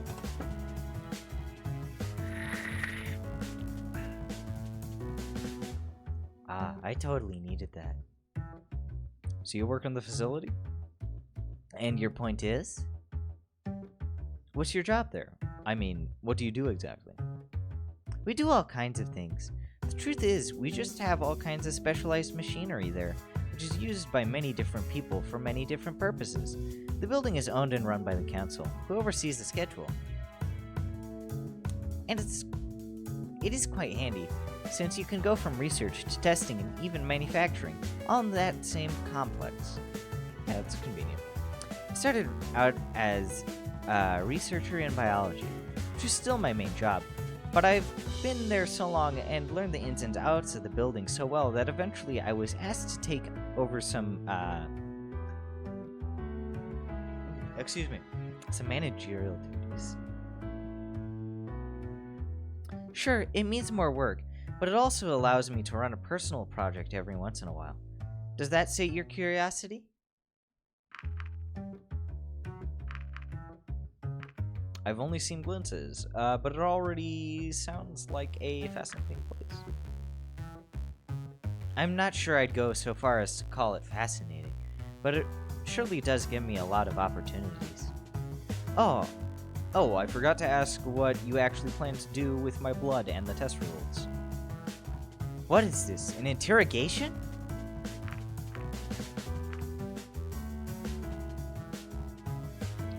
Yes, totally. You can call your lawyer if you'd like.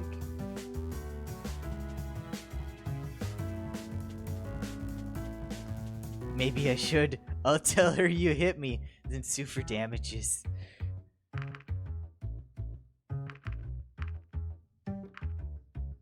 Well, excuse me, princess. Maybe I'm feeling a little playful. Sorry, I'm just stressed from all the work lately.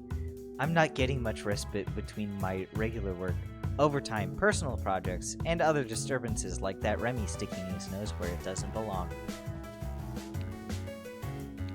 This run through, I think we should create a world-ending black hole. What do you usually do during your free time? Having a good work-life balance is very important, you know. I love my job. I really do. Actually, I love it so much that even in my free time, I still do things that have to do with biology. As I said, I've got the opportunity to do my own projects sometimes, so that's what I focus on when I get the chance. It would be a shame to pass up an opportunity like that without using it. With the current influx of work, I rarely leave the facility if I'm not eating or sleeping. Even right now, I'm only on break and have to go back for another shift. Maybe you should do something else for a change. Maybe, but right now, that's not really an option. It would help if the council weren't constantly sending their lackeys to mess with me. So that wasn't the first time? No, I suppose I'm on their watch list or something. Why is that? It's a long story, and not one for a first date. So you're saying this is a date?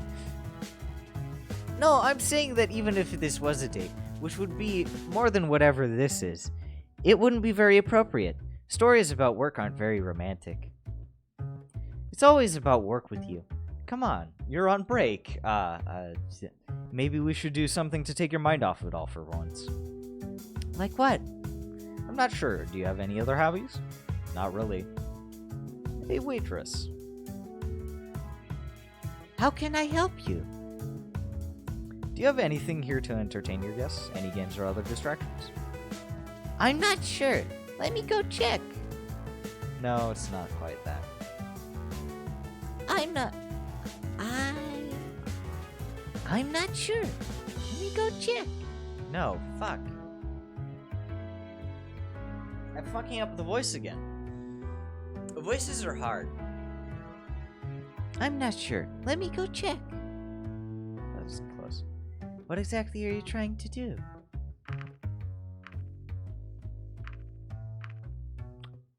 Just wait and you'll see. The anticipation is killing me. Actually, no. It's boredom. It's more for the kids, but we don't really have anything else. It's fine. Thank you. Have fun. A board game? Really? I know it's not Kanizki's textile merchant, but I suppose it's better than nothing. Textile merchant? Kanizki? Ah, fuck. It's a game, never mind. Well, I'm not convinced that this will accomplish anything, unless your goal is to make me regret this day. Seems to be a trivia game. Do you have good general knowledge? Do you even know what kind of Advanced knowledge I have to memorize and work with every single day? You bet I have good general knowledge. Certainly more than enough to beat a foreigner like you. If you're so confident, maybe we should make a bet. And what do you have in mind? Let's say if I win, I'll get to go on a real date with you. Oh, okay. No fitting me in during your break, no complaining about everything, and no acting as if you're doing me a favor. Especially because it was you who wanted to meet me in the first place. And if I win, I'll have you come in sometime so I can run more tests on you.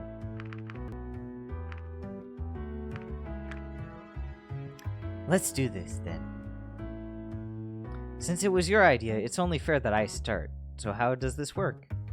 Seems to be pretty simple. We take turns drawing cards and asking questions. This is not... like... Usually when learning a board game, you spend, like, fucking 30 minutes just reading the instructions.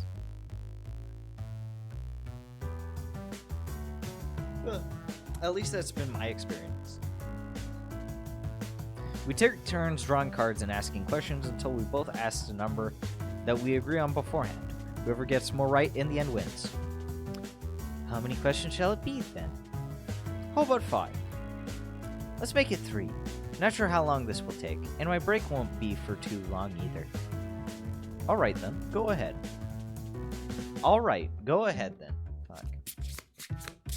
I saw mischief in her eyes, her stare piercing, paired with the hint of an arrogant smirk that exposes her anticipation.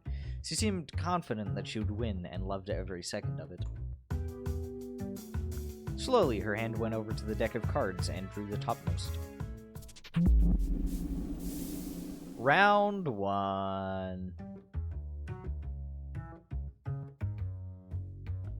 Who's cited as one of our most important historians, his work spanning over 20 books, credited with mapping out our entire history since the beginning of sentience.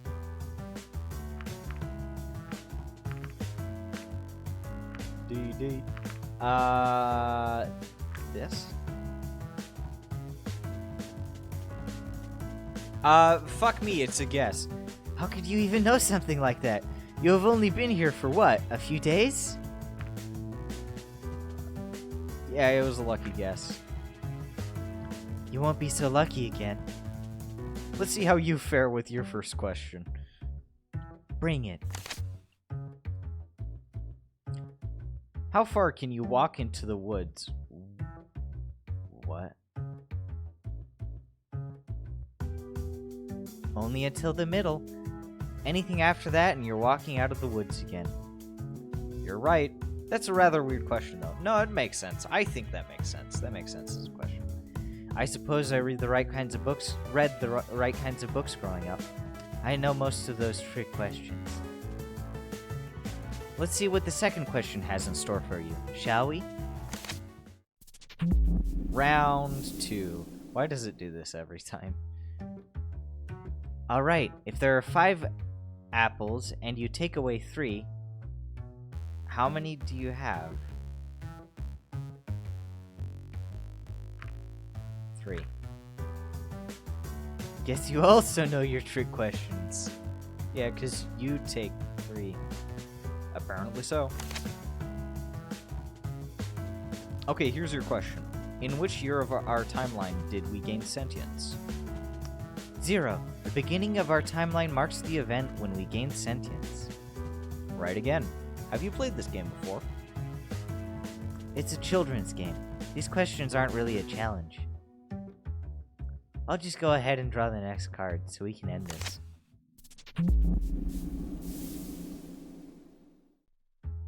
An adventurer who values his life has to choose between 3 rooms to cross. Which one of the following would be the safest?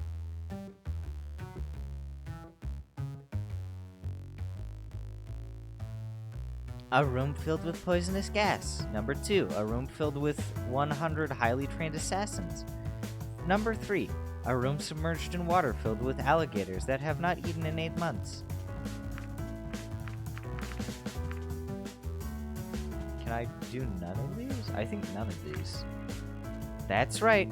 All of these rooms are equally deadly. Alligators can go up to 2 years or more without food, making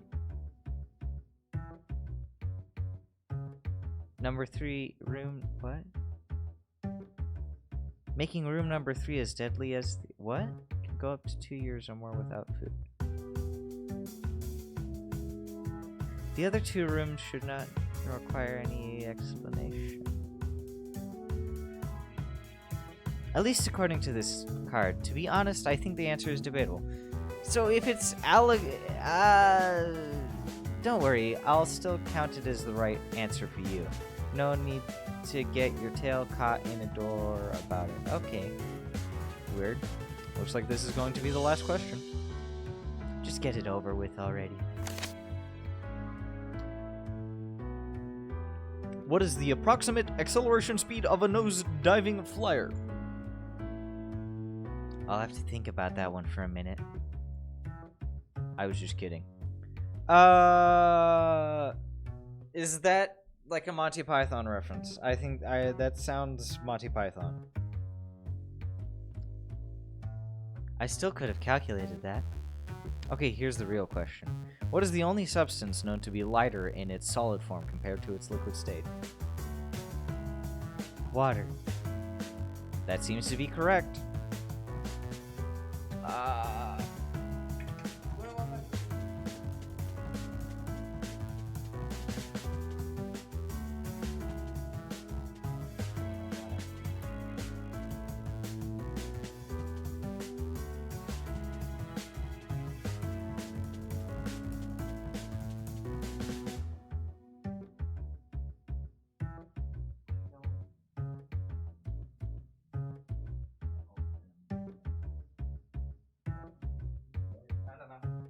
Sorry about that. My brother keeps asking me to check his Steam because the new Elden Ring DLC is dropping out today. That's how you can timestamp this this recording. The new Elden Ring DLC came out today. Coming out today. Whatever. Of course it is. Duh. You answered Anna's questions correctly. I got an achievement. Well, it appears to me that our game has ended in a tie. What do you propose? I say we both get our rewards. After all, we each made a good effort to get them. That's fine with me. I won't have a spot in the facility to do the test for a while, though, so I suppose next time we meet, it'll be a date. Don't forget what I said earlier about what I expect from you on this date. You better be on your best behavior. I'll try. Thank you. We're romancing a dragon! Hooray! In any case, I should head back to work. My break is just about over. See you soon, then. Of course. And I'll make sure you deliver your part of the deal. See you soon. Despite all odds, I managed to match her perfect score in the game we played. Yeah, that first that first one was a guess. Like 100% a guess on my part. I had no idea. Even though my bet of forcing her to go on a proper date with me was more to get back at her for her earlier rudeness, I had not expected this outcome. I was not even sure what I expected from this meeting in the first place. But now I was locked into going on a date with her and being her own personal guinea pig. Whether anything good would come of this, I wasn't sure either.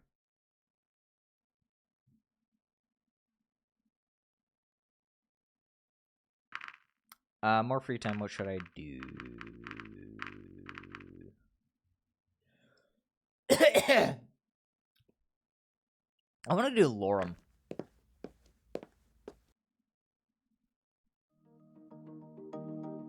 I went to the bar Lorem had suggested as our meeting place. When I looked around, I saw Bryce sitting at a table, talking to someone I couldn't see. I lingered on him for a second, but soon spotted Lorem in the corner of my eye. There you are. Hey, Lorem. Apparently I've already done this. I think I've already done this, but, I'm not gonna skip, because, this is basically a new run-through. It's good to see you. I thought you might not show up. Am I late? Not at all. I got here early. I'm kind of surprised you wanted to meet me here. Don't take this the wrong way, but are you even old enough to drink? What are you talking about?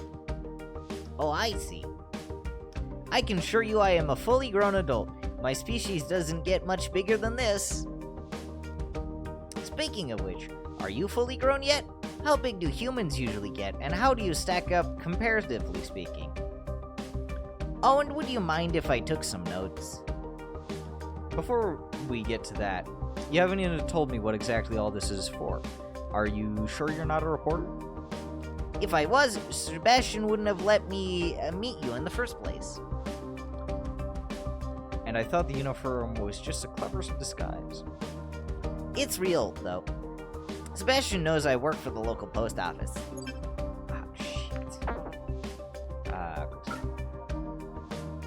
Excuse me, but this still doesn't really tell me anything about why I'm here. You're a postman who wants to interview me for what, exactly? Oh, hit the mic. Sorry, I guess I got ahead of myself here. Maybe a full introduction is in order. And after that, you can still decide on whether you want to go through with this or not. Sounds good to me. I recently graduated college with a degree in computing and moved in here with a good friend of mine. This town doesn't exactly offer the best opportunities to put my degree to good use, though. And why move here in the first place? Living in the city can be very expensive. I can always move later when I get a job there.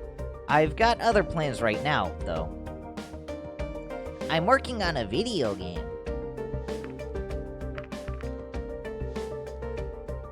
A video game? Sounds interesting. Exactly. Video games and computers are just starting to catch on in places like this town. So, is this like the... Would this be set then kind of in the equivalent of,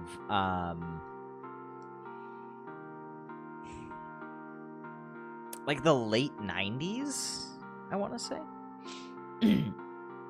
Video games and computers are just starting to catch on in places like this town. Making good content will be very important to give a good first impression. And humans have always been part of our media. Books, movies, and now games. With you on our side, this could be an amazing opportunity.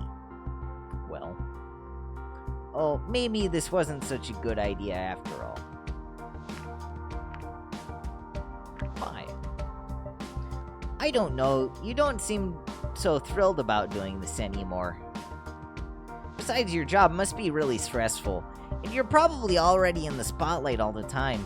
And now, to top it all off, you get some postmen harassing you for an interview.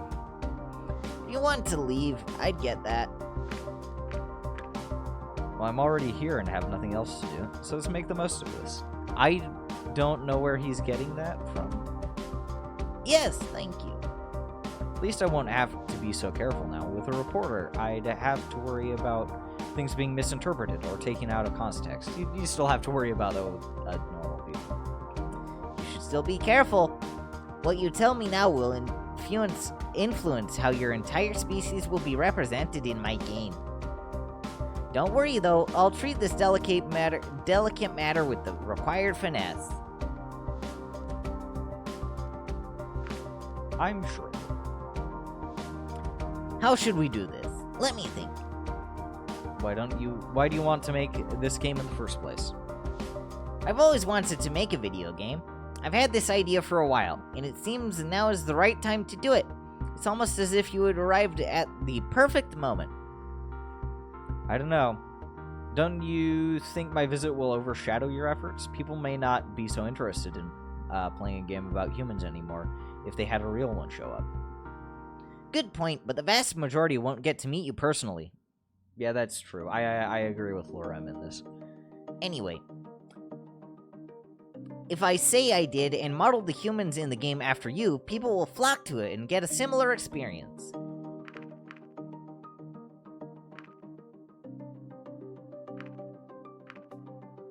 Does that mean I'm going to be your game's mascot? I guess you could say so. Oh, Okay, but why focus on humans? What makes it so important? I should not have this on his face, this cursor on his face. if there's one thing here that people love, it's humans. It doesn't matter if they just see them in the media or believe in them as mythical creatures. For me, humans were always real. I just didn't know whether I'd ever get a chance to meet one myself. I guess I can cross that one off the bucket list. Now that we're here, I can tell you that no expense will be spared to make our portrayal of humans as accurate as possible. I'm with you on this. For good reason. I just love humans. If you say it like that, it actually ends up sounding pretty weird. Besides, what if I turn out to be a horrible person? What would you think about humans then? It wouldn't change anything. Besides, because I wouldn't base my opinion of an entire species on interactions with a single individual. And what is your current opinion of us based on? Just the myths we have and the previous portrayals of humans in our media. But I suppose that's why I'm here talking with you right now. I want the truth, and all of it. Telling you all of it might not be such a good idea. Oh yeah, I guess that would take a lot more time than we have today. Anyway, what's the actual game about? Ah, fuck. Anyway, what's the actual game about? What do you do? It's a community simulation game. It all starts with the player character moving into a procedurally generated community, which is inhabited by all kinds of mythical creatures, humans included. Mythical creatures like humans. Not only are the towns you move into unique, but the inhabitants are too. There are a variety of traits that get randomized, both in looks and personality.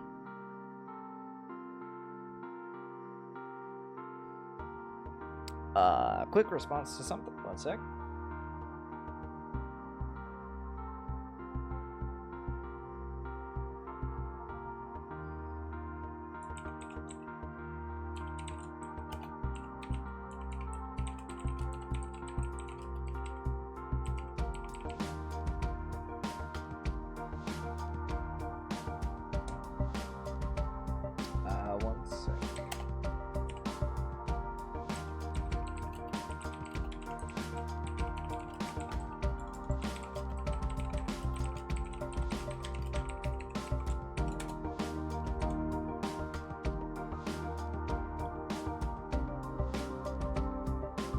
There are many things you can do, but it's very open-ended, and you can live your life there however you want to. Sounds interesting. It is. At least I hope others feel the same way about it. It sounds vaguely Sims. Like, what other mythical creatures are there besides humans? I haven't worked that out. I haven't worked that out yet, but humans alone give us a lot of material to work with. How so? The question of the mythical human can be tackled in a variety of ways. There are many different interpretations of what humans are like. For example? In general, the mythical human can be divided into 3 categories. Firstly, the human as a physical creature. Secondly, the human as a non-physical entity. And thirdly, the human as a spiritual being. Let's start with the physical aspects. Sure, since one of our myths tells us that the human who created us eventually turned into a dragon, there's a lot of room for interpretation as to how similar humans actually are to dragons. I can see you don't have wings, but most of us are able to create fire in some way, or at least have a breath weapon. How about you?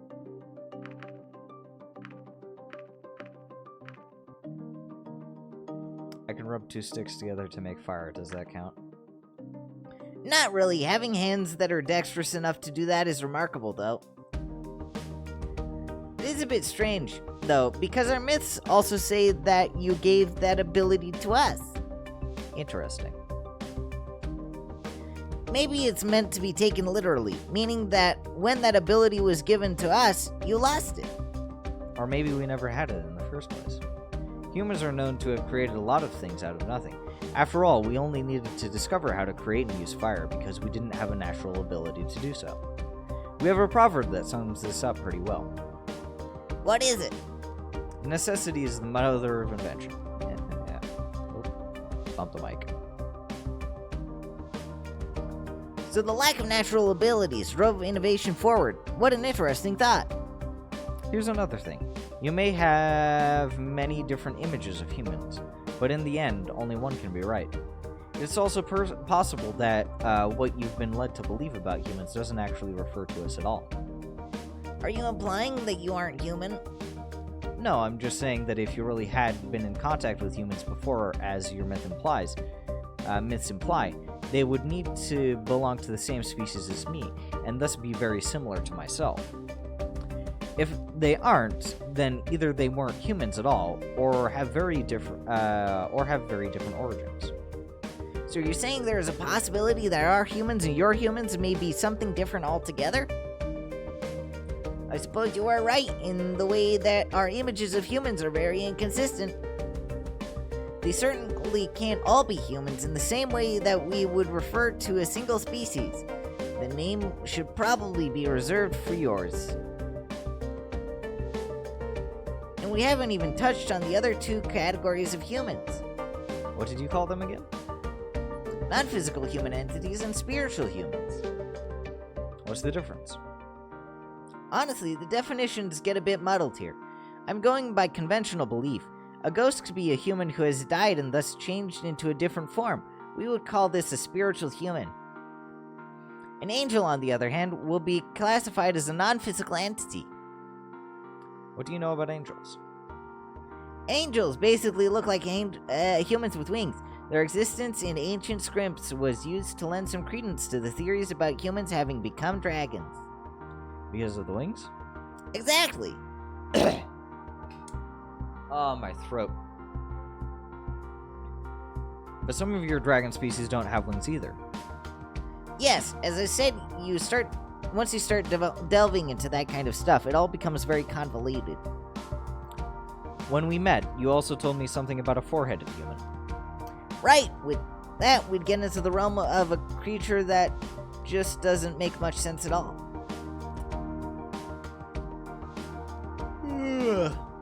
Having 4 heads just seems unlikely from an evolutionary perspective. That might not really matter if we were talking about a non-physical entity or a spiritual being, though. In the end, you have a lot of different ideas, whose only connection to each other is that you use the word human to describe them in some way. And they share at least some of the basic characteristics. You fit those as well, by the way. What are they? You certainly are not a reptile like us, but you don't look like a conventional mammal either. We are mammals, though. Yes, but you're so different from other mammals We know that, ultimately, you are quite unique. We don't know any other sentient mammals. You got a point there, I'll give you that. Strangely enough, Oh, excuse me. Oh no, it wasn't Melon. Leon? What was his name again? I forgot his name. Strangely enough, we have plenty of human-like creatures in our mythologies as well. oh, do tell. You already mentioned ghosts, but some other ones include dwarves, giants, fairies, and blemias. I don't know that last one. I haven't heard that last one before. I think I've heard most of these before, but what's a blemias? Essentially, a blemius is a human without a head. That sounds like the Dullahan. A human without a head? How does that work? How do they eat? Instead of a head, they just have all their facial features on their chest. Okay. That's a rather weird mental image. There are also a lot of half creatures that share some characteristics with humans and other animals. Like merry humans? Sure. Lastly, there are creatures that are said to be able to shapeshift into human form. Strangely enough, some of our dragon myths said they could shapeshift into humans, or that certain countries' royalty are descended from dragons. That would imply that they are genetically compatible with humans. I guess. Sounds rather Atlantish, if you ask me. We certainly can't shapeshift like that. Sure. I suppose that's why they're just myths. Right, to be fair. We do have a lot of myths that seem quite out there as well, compared to what you're like. Anyway, how come you know so much about myths? All part of being an ambassador. Not only did I learn about dragon myths in order to compare them to what you're like, but I also studied myths about creatures that are similar to humans so I could find out how similar they were to yours. Well, you're doing an excellent job so far. And it's bound to help me a lot with my game as well. You're going to put all of that into the game? Let's just say it gives me some excellent material to work with. I thought you wanted to give an accurate portrayal of humans, not just collect myths.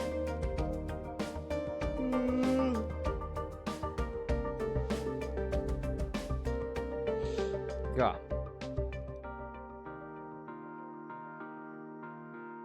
I thought you wanted to give an accurate portrayal of humans, not just collect myths. Oops. One species will certainly be modeled after you, but that doesn't mean we can't introduce some variety with the others. People will love it if we also bring some of the more unusual myths to life. I see. But since we also want each of the normal human characters to be unique, I'd like to know how much variety there really is within your species. I've seen Reza before. Reza. I think Reza. So comparing him to you already gives me a bit of an idea. But how far do these differences go exactly?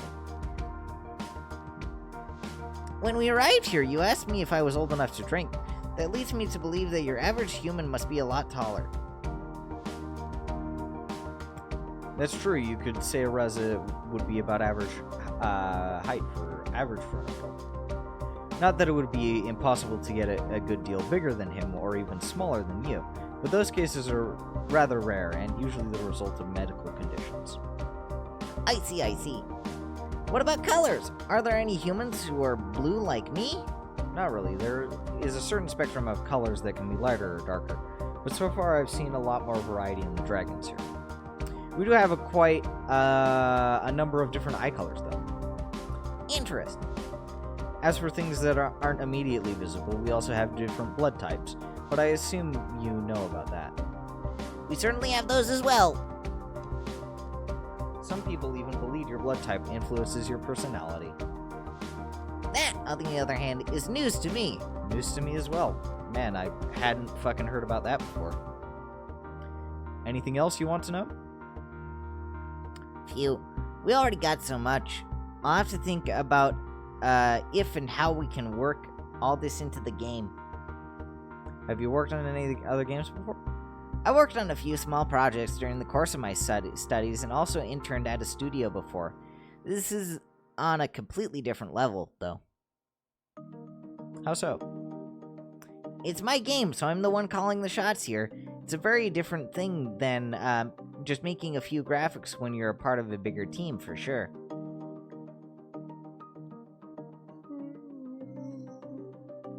I see. How long exactly have you been working on this?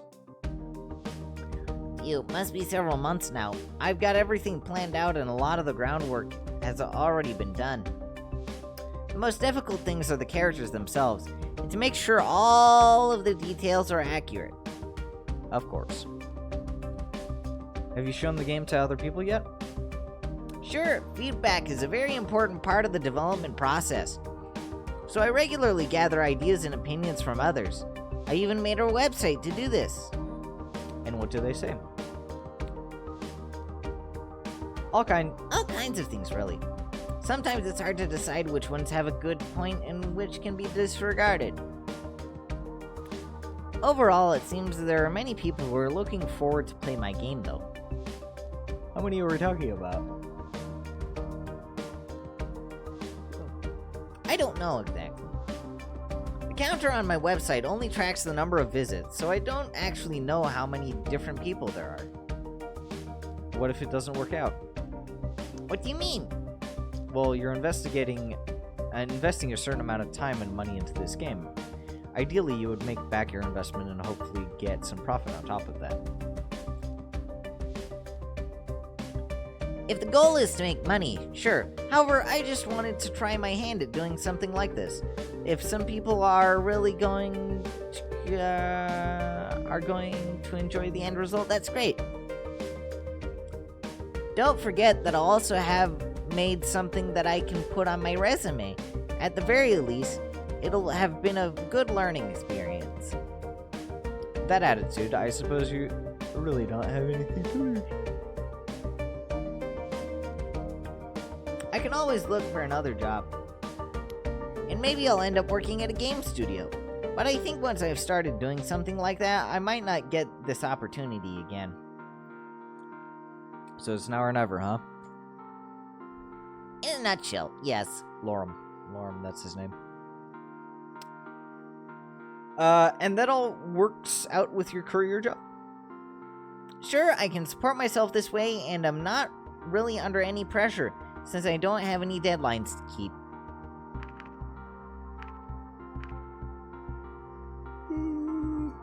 Feel like you know what you're doing. I'd like to think so. What kind of tools are you using to make it? If I consider what some of your species look like, I'm having a hard time imagining how the bigger ones could program a game.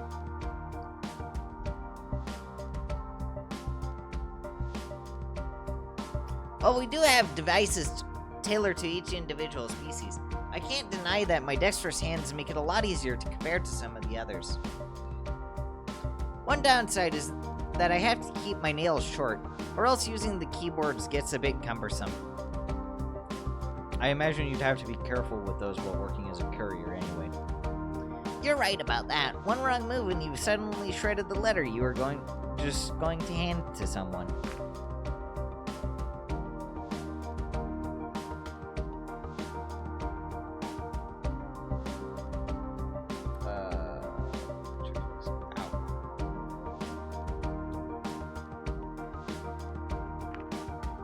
That sounds unpleasant.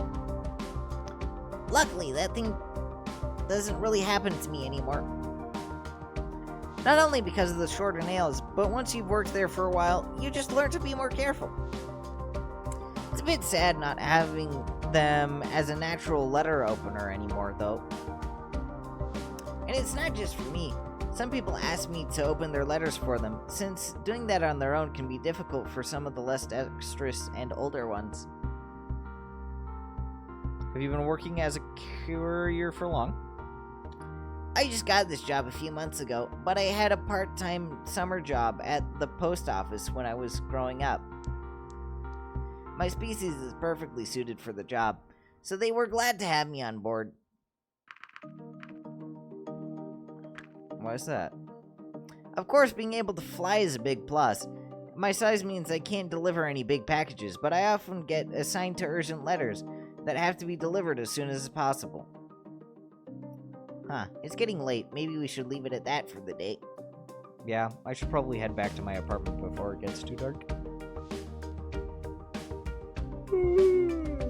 I got more than enough material to work with. Thanks a lot. Don't worry about it. I'll just consider it a public service. Honestly, I'm incredibly grateful for the opportunity, especially after nearly getting denied by Sebastian when I met you. Just make the best of it. I certainly will. I really have to get going now, so maybe I'll see you some other time. Sure, have a good night. Take care.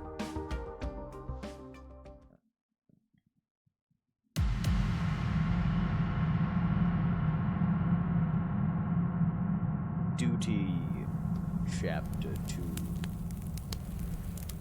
Is it a Call of Duty?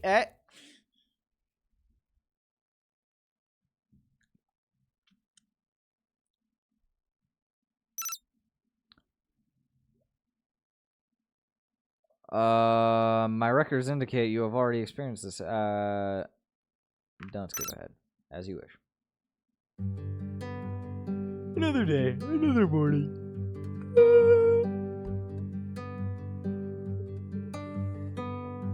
I awoke from dreams filled with fire and smoke. The sun shining through the window gave me a comforting feeling of familiarity, despite the portal in the distance reminding me of my purpose here. I looked towards the horizon, my view undisturbed by dividing walls, The light of the morning sun was painting the sky with golden hues, a view that had become a rarity back home. It evoked a feeling of freedom and openness that was almost scary to me. While I got ready for the day, my thoughts strayed to the people I knew back home. I couldn't help but wonder how they were doing. But I had greater things to worry about at the moment, like Reza, murderers and generators. That's weird. When I type out stuff like this, I put comma after before the end. So like Reza, murders and generators, not Reza, murders and murderers and generators. How much danger was I in, really? Doorbell. Oh, you wolf. Oh, I need to. I did Lorem for so long. I need to do his voice again. Oh God. Hey, Volk. How you doing? Dirk Simulator. Yes, this is Dirk Simulator. Hey, Chief. More bad news. Oh, that's good that you're doing good. I assume you just got off work?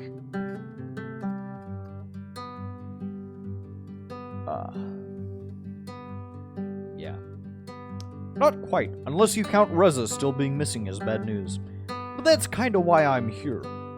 I'm doing voices for the characters, if you couldn't already tell. You just missed the really long conversation with the small blue Durgan. Well, what is it? Just some good old-fashioned police work. And we're counting on your help, again.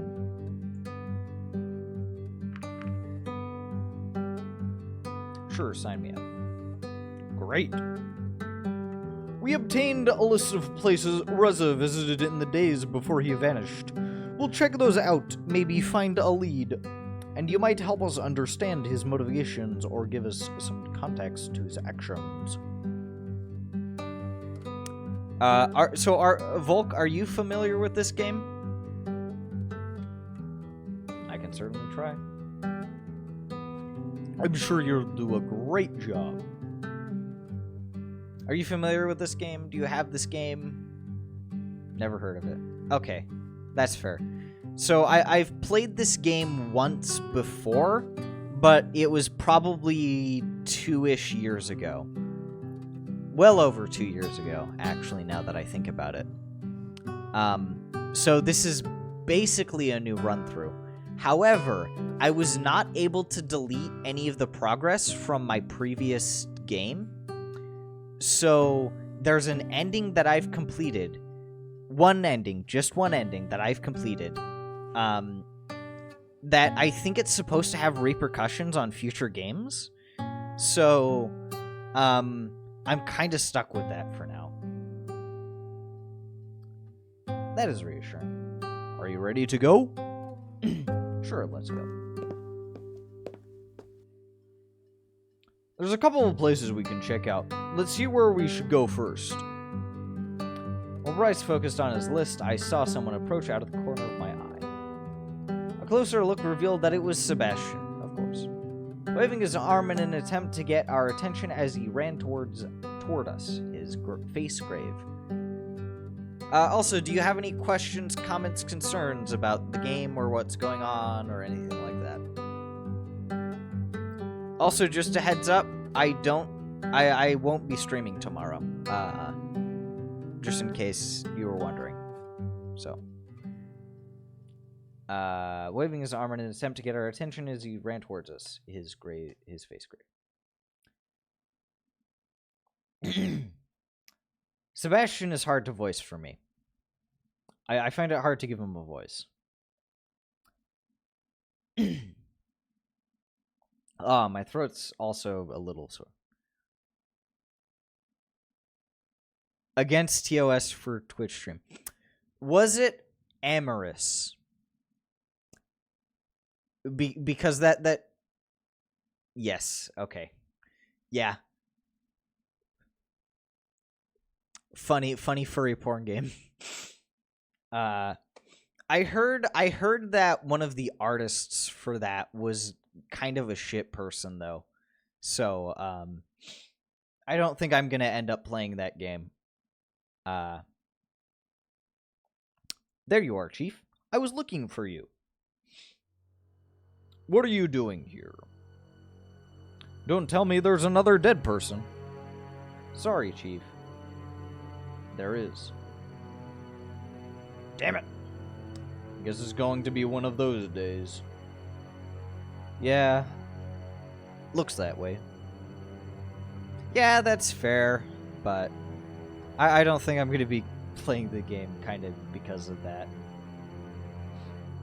Someone else can take care of that today, though. We've got other plans. You'll need to sign off on a few things at least. I know. We'll go to the crime scene, sign a few forms, and then we're out.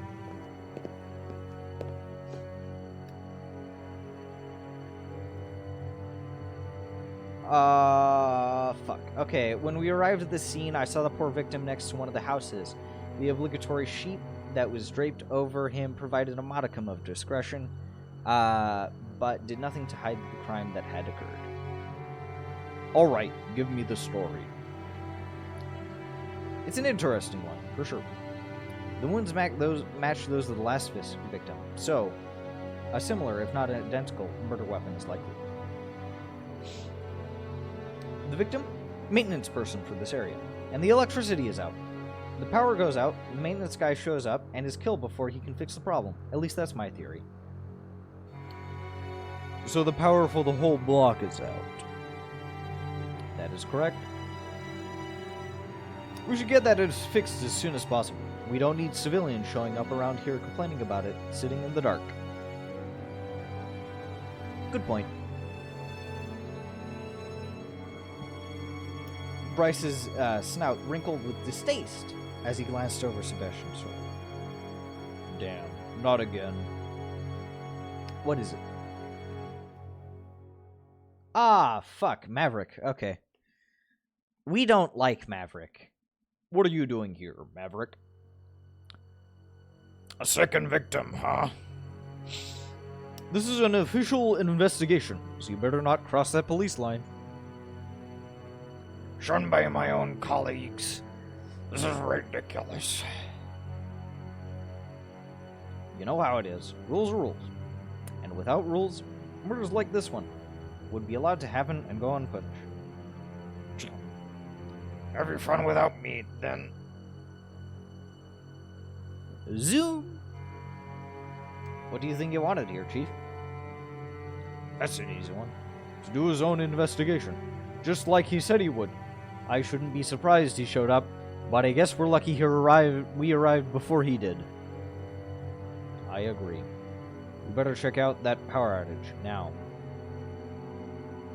Of course, I think the door to the maintenance room is right around here.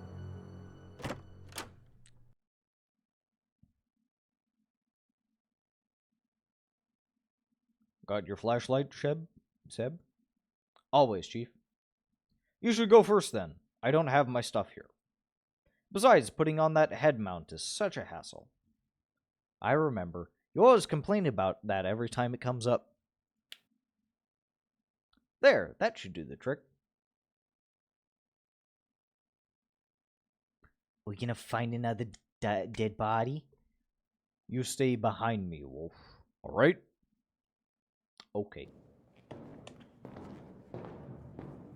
Yeah, I hate stairs, especially those made for smaller dragons like you. Trust me, having it the other way around isn't too great either. Say nothing.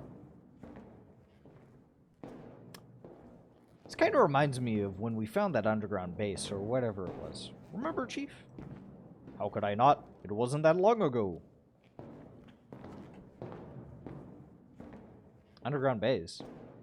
Yeah, the portal wasn't the only place of ancient technology we found. There was this whole lab near it. Seemed to have some high-tech stuff in there. At least that place didn't have as many stairs.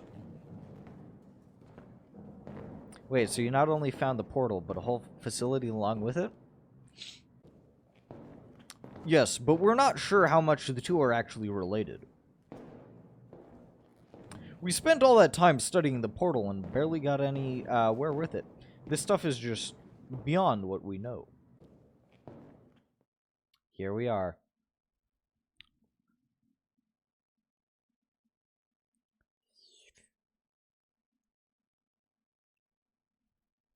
Are we gonna find another dead body?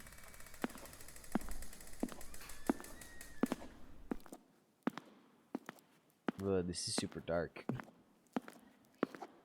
So, what exactly are we looking for?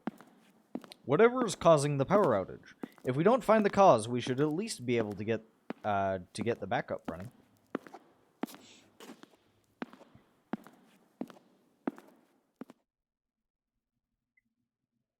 Ah, fuck. Looks like the generator is gone. Mystery solved. The sound of creaking metal penetrated the stillness of the room.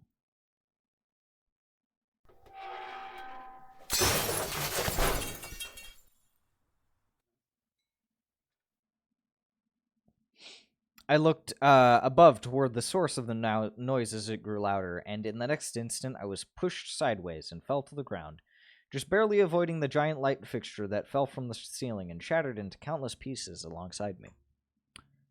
Wolf, are you alright? The next thing I saw was a hooded figure standing above me, barely visible against the darkness that permeated the room.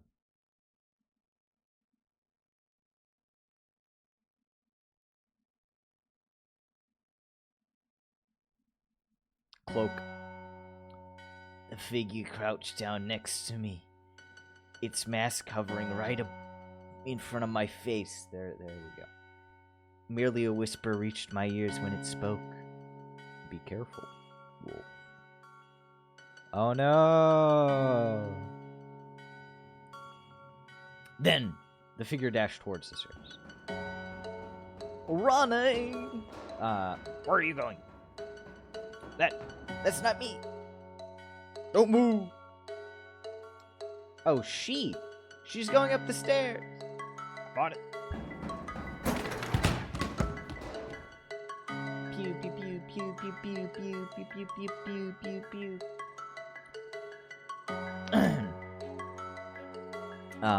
I didn't see that chair come. Can't see a damn thing in here. Here, Chief. I hate these stupid stairs. Blocking the way. Just go around me. There's no room. You're as wide as the stairs are. I can't help it. I'm fucking up their voices again. Damn it. We'll never catch him now. Wait, so is it a she or a he? I think it's a she. By the time we find our way back up, the mysterious figure was nowhere to be found. We've got a long search ahead of us. And with a head start like that, there might be no end to it. We have to take our chances as long as we still can. Except the chance is growing smaller and smaller while we wait for the team to arrive. What even happened down there? Right, Wolf. Tell us everything in as much detail as you can. There wasn't much to it. I heard a noise, I looked up, the light fixture came down, then someone pushed me. You mean Reza? I'm not so sure of that. Didn't you see him? Whoever it was wearing a mask. Bloody well can't be someone else. So let's not kid ourselves here.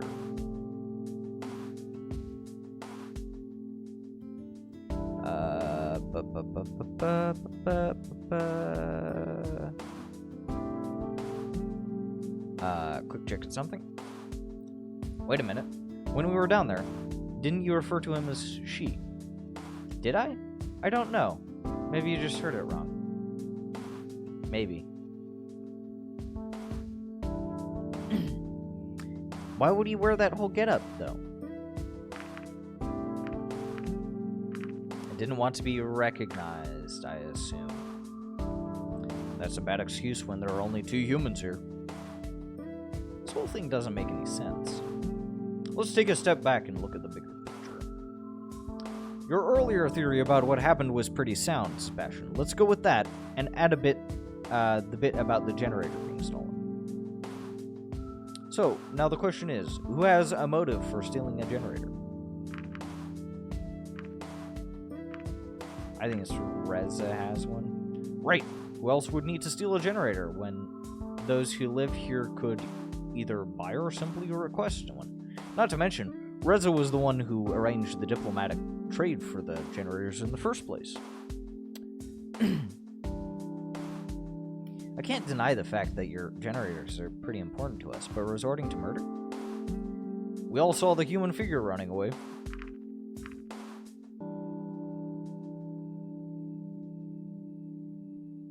Why would he have stayed here if he stole it?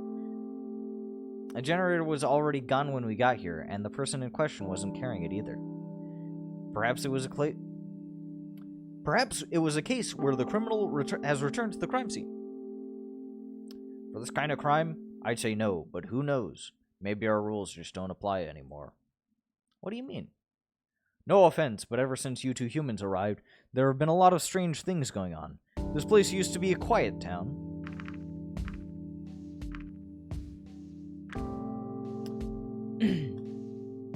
Maybe this is all a huge misunderstanding and he just needs something to talk to him. This is the most convincing thing. Let's put this in perspective. We found 2 corpses so far. Reza's the prime suspect, and you think all he needs is someone to talk to him? Sorry, but I'll be going with a no on that one. Maybe we should focus on finding him and pointing fingers later. Agreed. The police team will be here any minute now. You don't have to get involved with the search, but that doesn't mean you can't help us. Oh, hey, Alex. No, that's fine. Stretch. Welcome, though. Welcome. It's good to see you.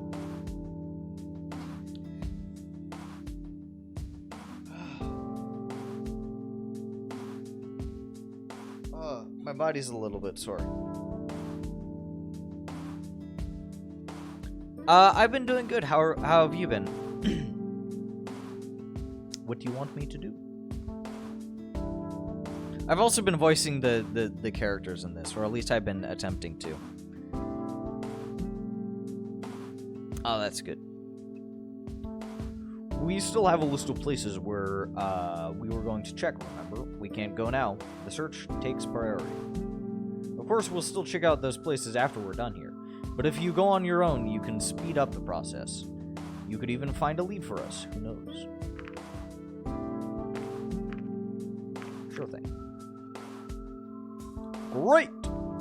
Here's the list. Considering your status, you shouldn't have any trouble in these places. But if anything happens, call me and I'll check up on you later. Wait a minute. You mean I'm going all by myself? All of us are going to be busy with this search, and we can't really afford to spare someone right now. You'll be fine.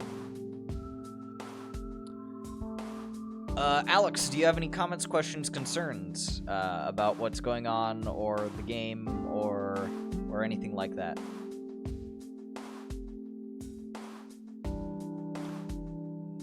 Nah, not really. Okay. Just wanted to ask. Aren't you worried I'll do something fishy? I mean, isn't that why Reza and I were assigned police escorts in the first place? That policy was mostly Maverick's fault, and he's out of the picture. With my authority as chief, I say you can go alone. I already know where you're going, and besides, I trust you. If you were in cahoots with Reza, you would have run off with him when you had the chance. Good point. Ah, I see the team approaching. Guess you should get going. Alright, I'll talk to you later then. Good luck.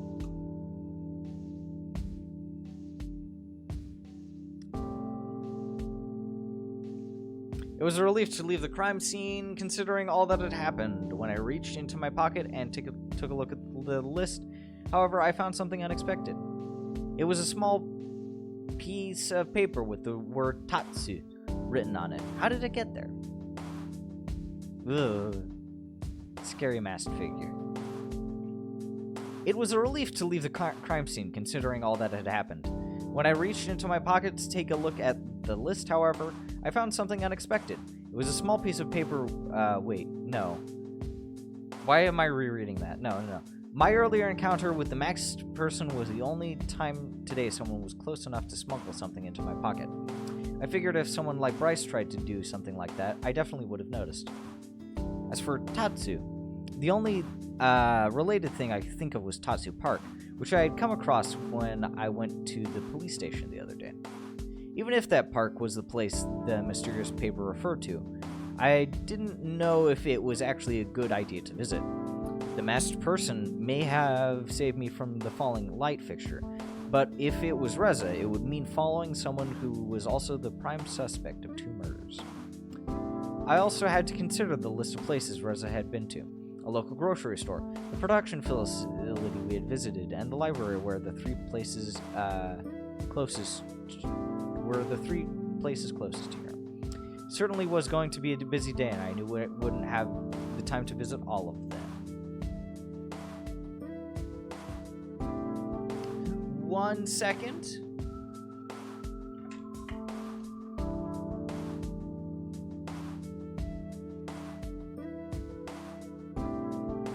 I'm just across the room.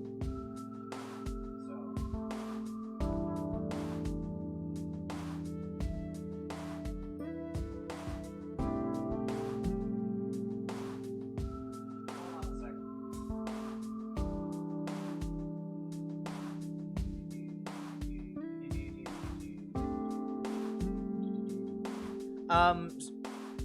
So I'm actually not gonna visit the library. So I'm not gonna visit the library. I'm actually gonna head to the production facility.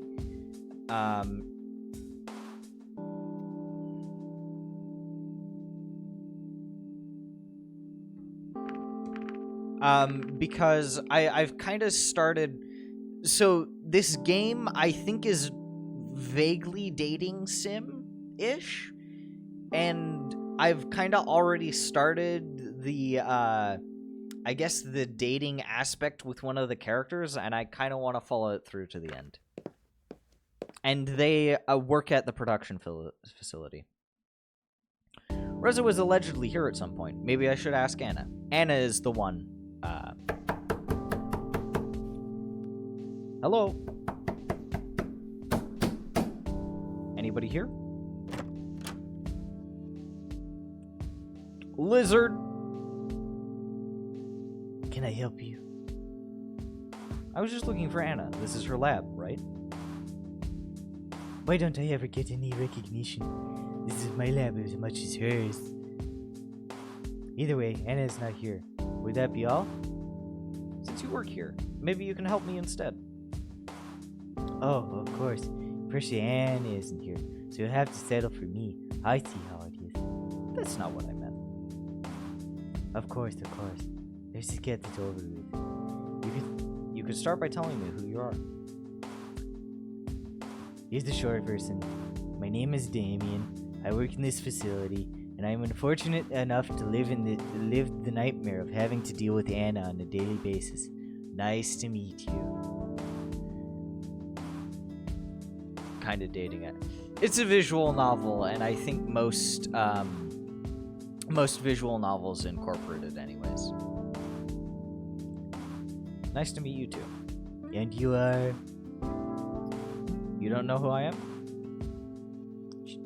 Of course I know who you are. But your assumption validated the point I was going to make. You see, this whole thing about you coming here has been blown out of proportion. It's like some huge event that everyone should be celebrating.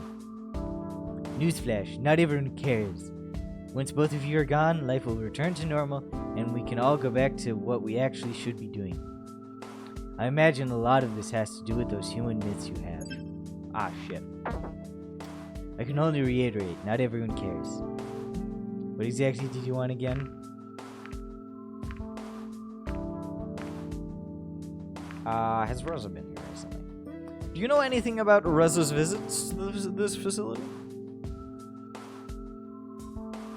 No aura. Absolutely no aura. I've seen a few times. He would come by to ask about the progress of the generators. Yeah. There was one time when Anna told him she'd have news, but when he came over, she just wanted to run some tests on him. Did he go through with it? No, he wanted some compensation, I suppose. Nothing she could offer satisfied him, however, and that was that. How long have you known Anna? What do you care about that? Maybe I want to find out what kind of person she is. You might have an idea. I'll put it this way, I've known her far too long. What kind of research is Anna doing? Cancer research. She thinks she can cure it, but she's out of her mind. Is that such a bad thing?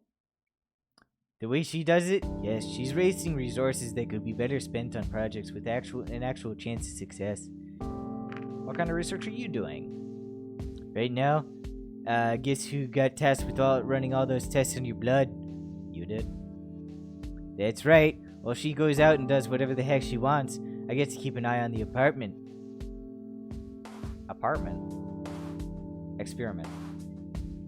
Any interesting results? Not just yet, but soon we'll know more about your body than you do. That's all. Thanks for your help. Yeah.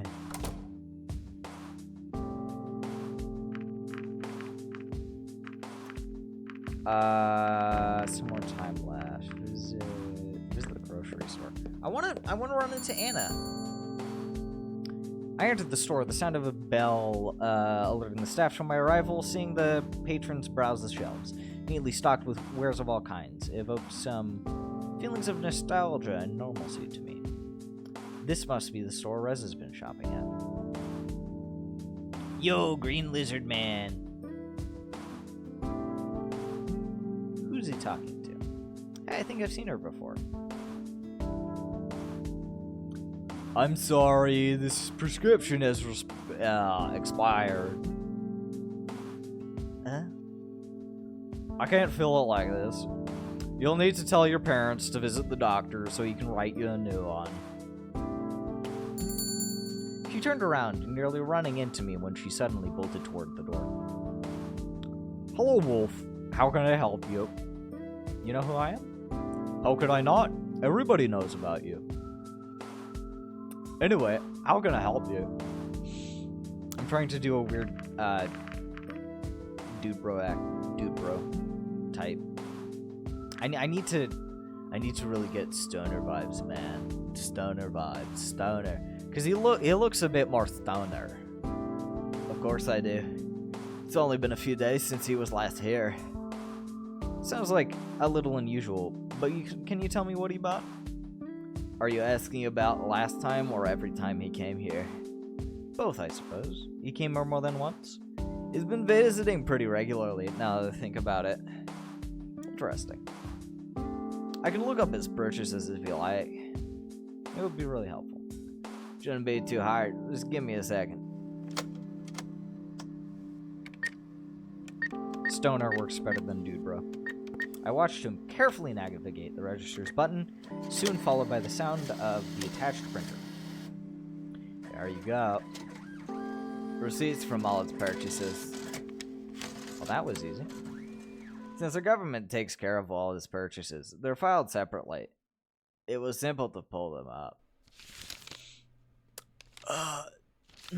Just take a hit of the spliff.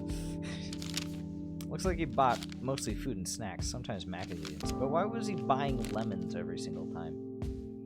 I can't say that I didn't notice, but I guess I figured it was just a human thing.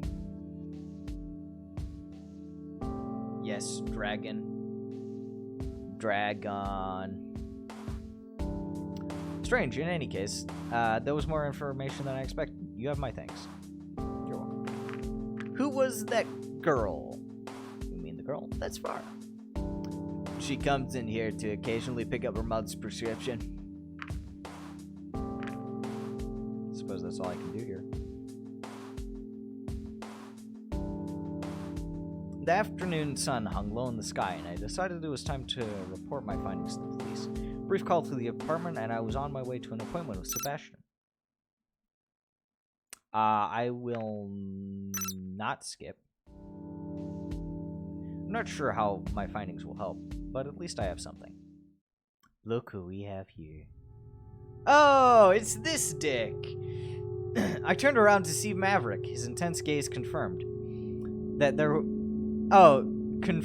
was no one else his words could have been directed at. Even with the civilians passing by in the background, I suddenly felt very alone. What do you want from me? Answers.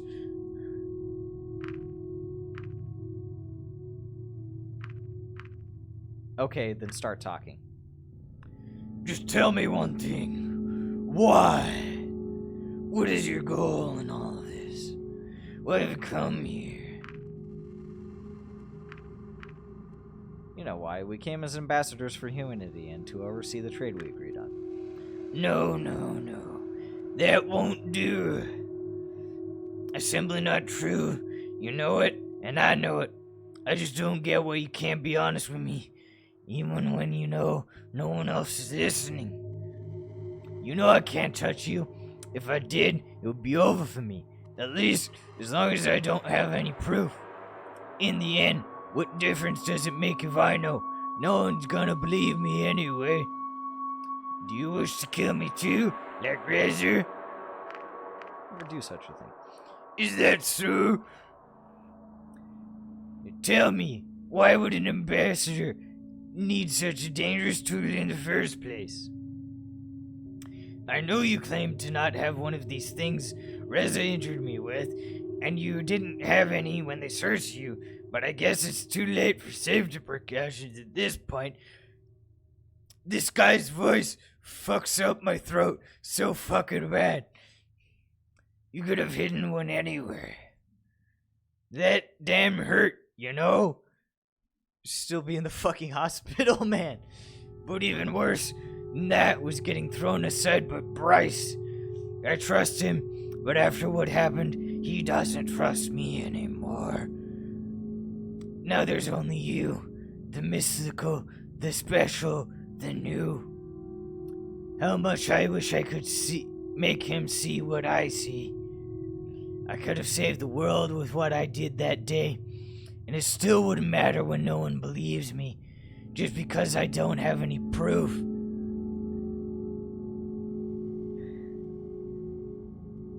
But I won't stop until I find the sub. And when I do, I'm gonna be a damn hero. And with that, he was gone. On the way to the police station, Maverick's words kept finding their way back into my mind. I couldn't decide how to feel about them. I wasn't even sure it was worth mentioning to the police, since all he did was make vague accusations. It wasn't anything substantial enough to be considered a threat. However, his actions were growing more calculated, and he seemed very sure of himself. I wondered what this could amount to. But that wasn't the problem at hand.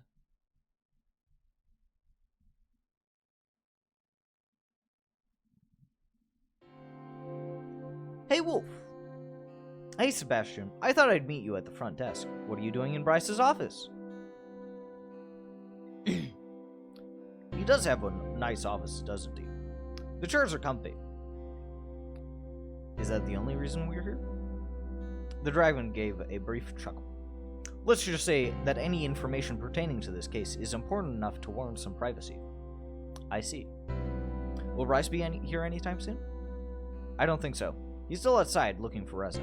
He's not the kind of person who gives up easily. That's not like him. That's Bryce for you. Once he sets his mind on something, he sees it through to the end. That's why he's our chief. He gets things done. At this rate, it doesn't look like we'll find him today. He could be anywhere, long gone, beyond our reach. What do you think? To be honest, I don't know. I have no idea what he's doing, or what his plan is, really. I wonder what will happen after our trade agreement to our trade agreement now, considering Reza's still missing, the murders, and the stolen generator.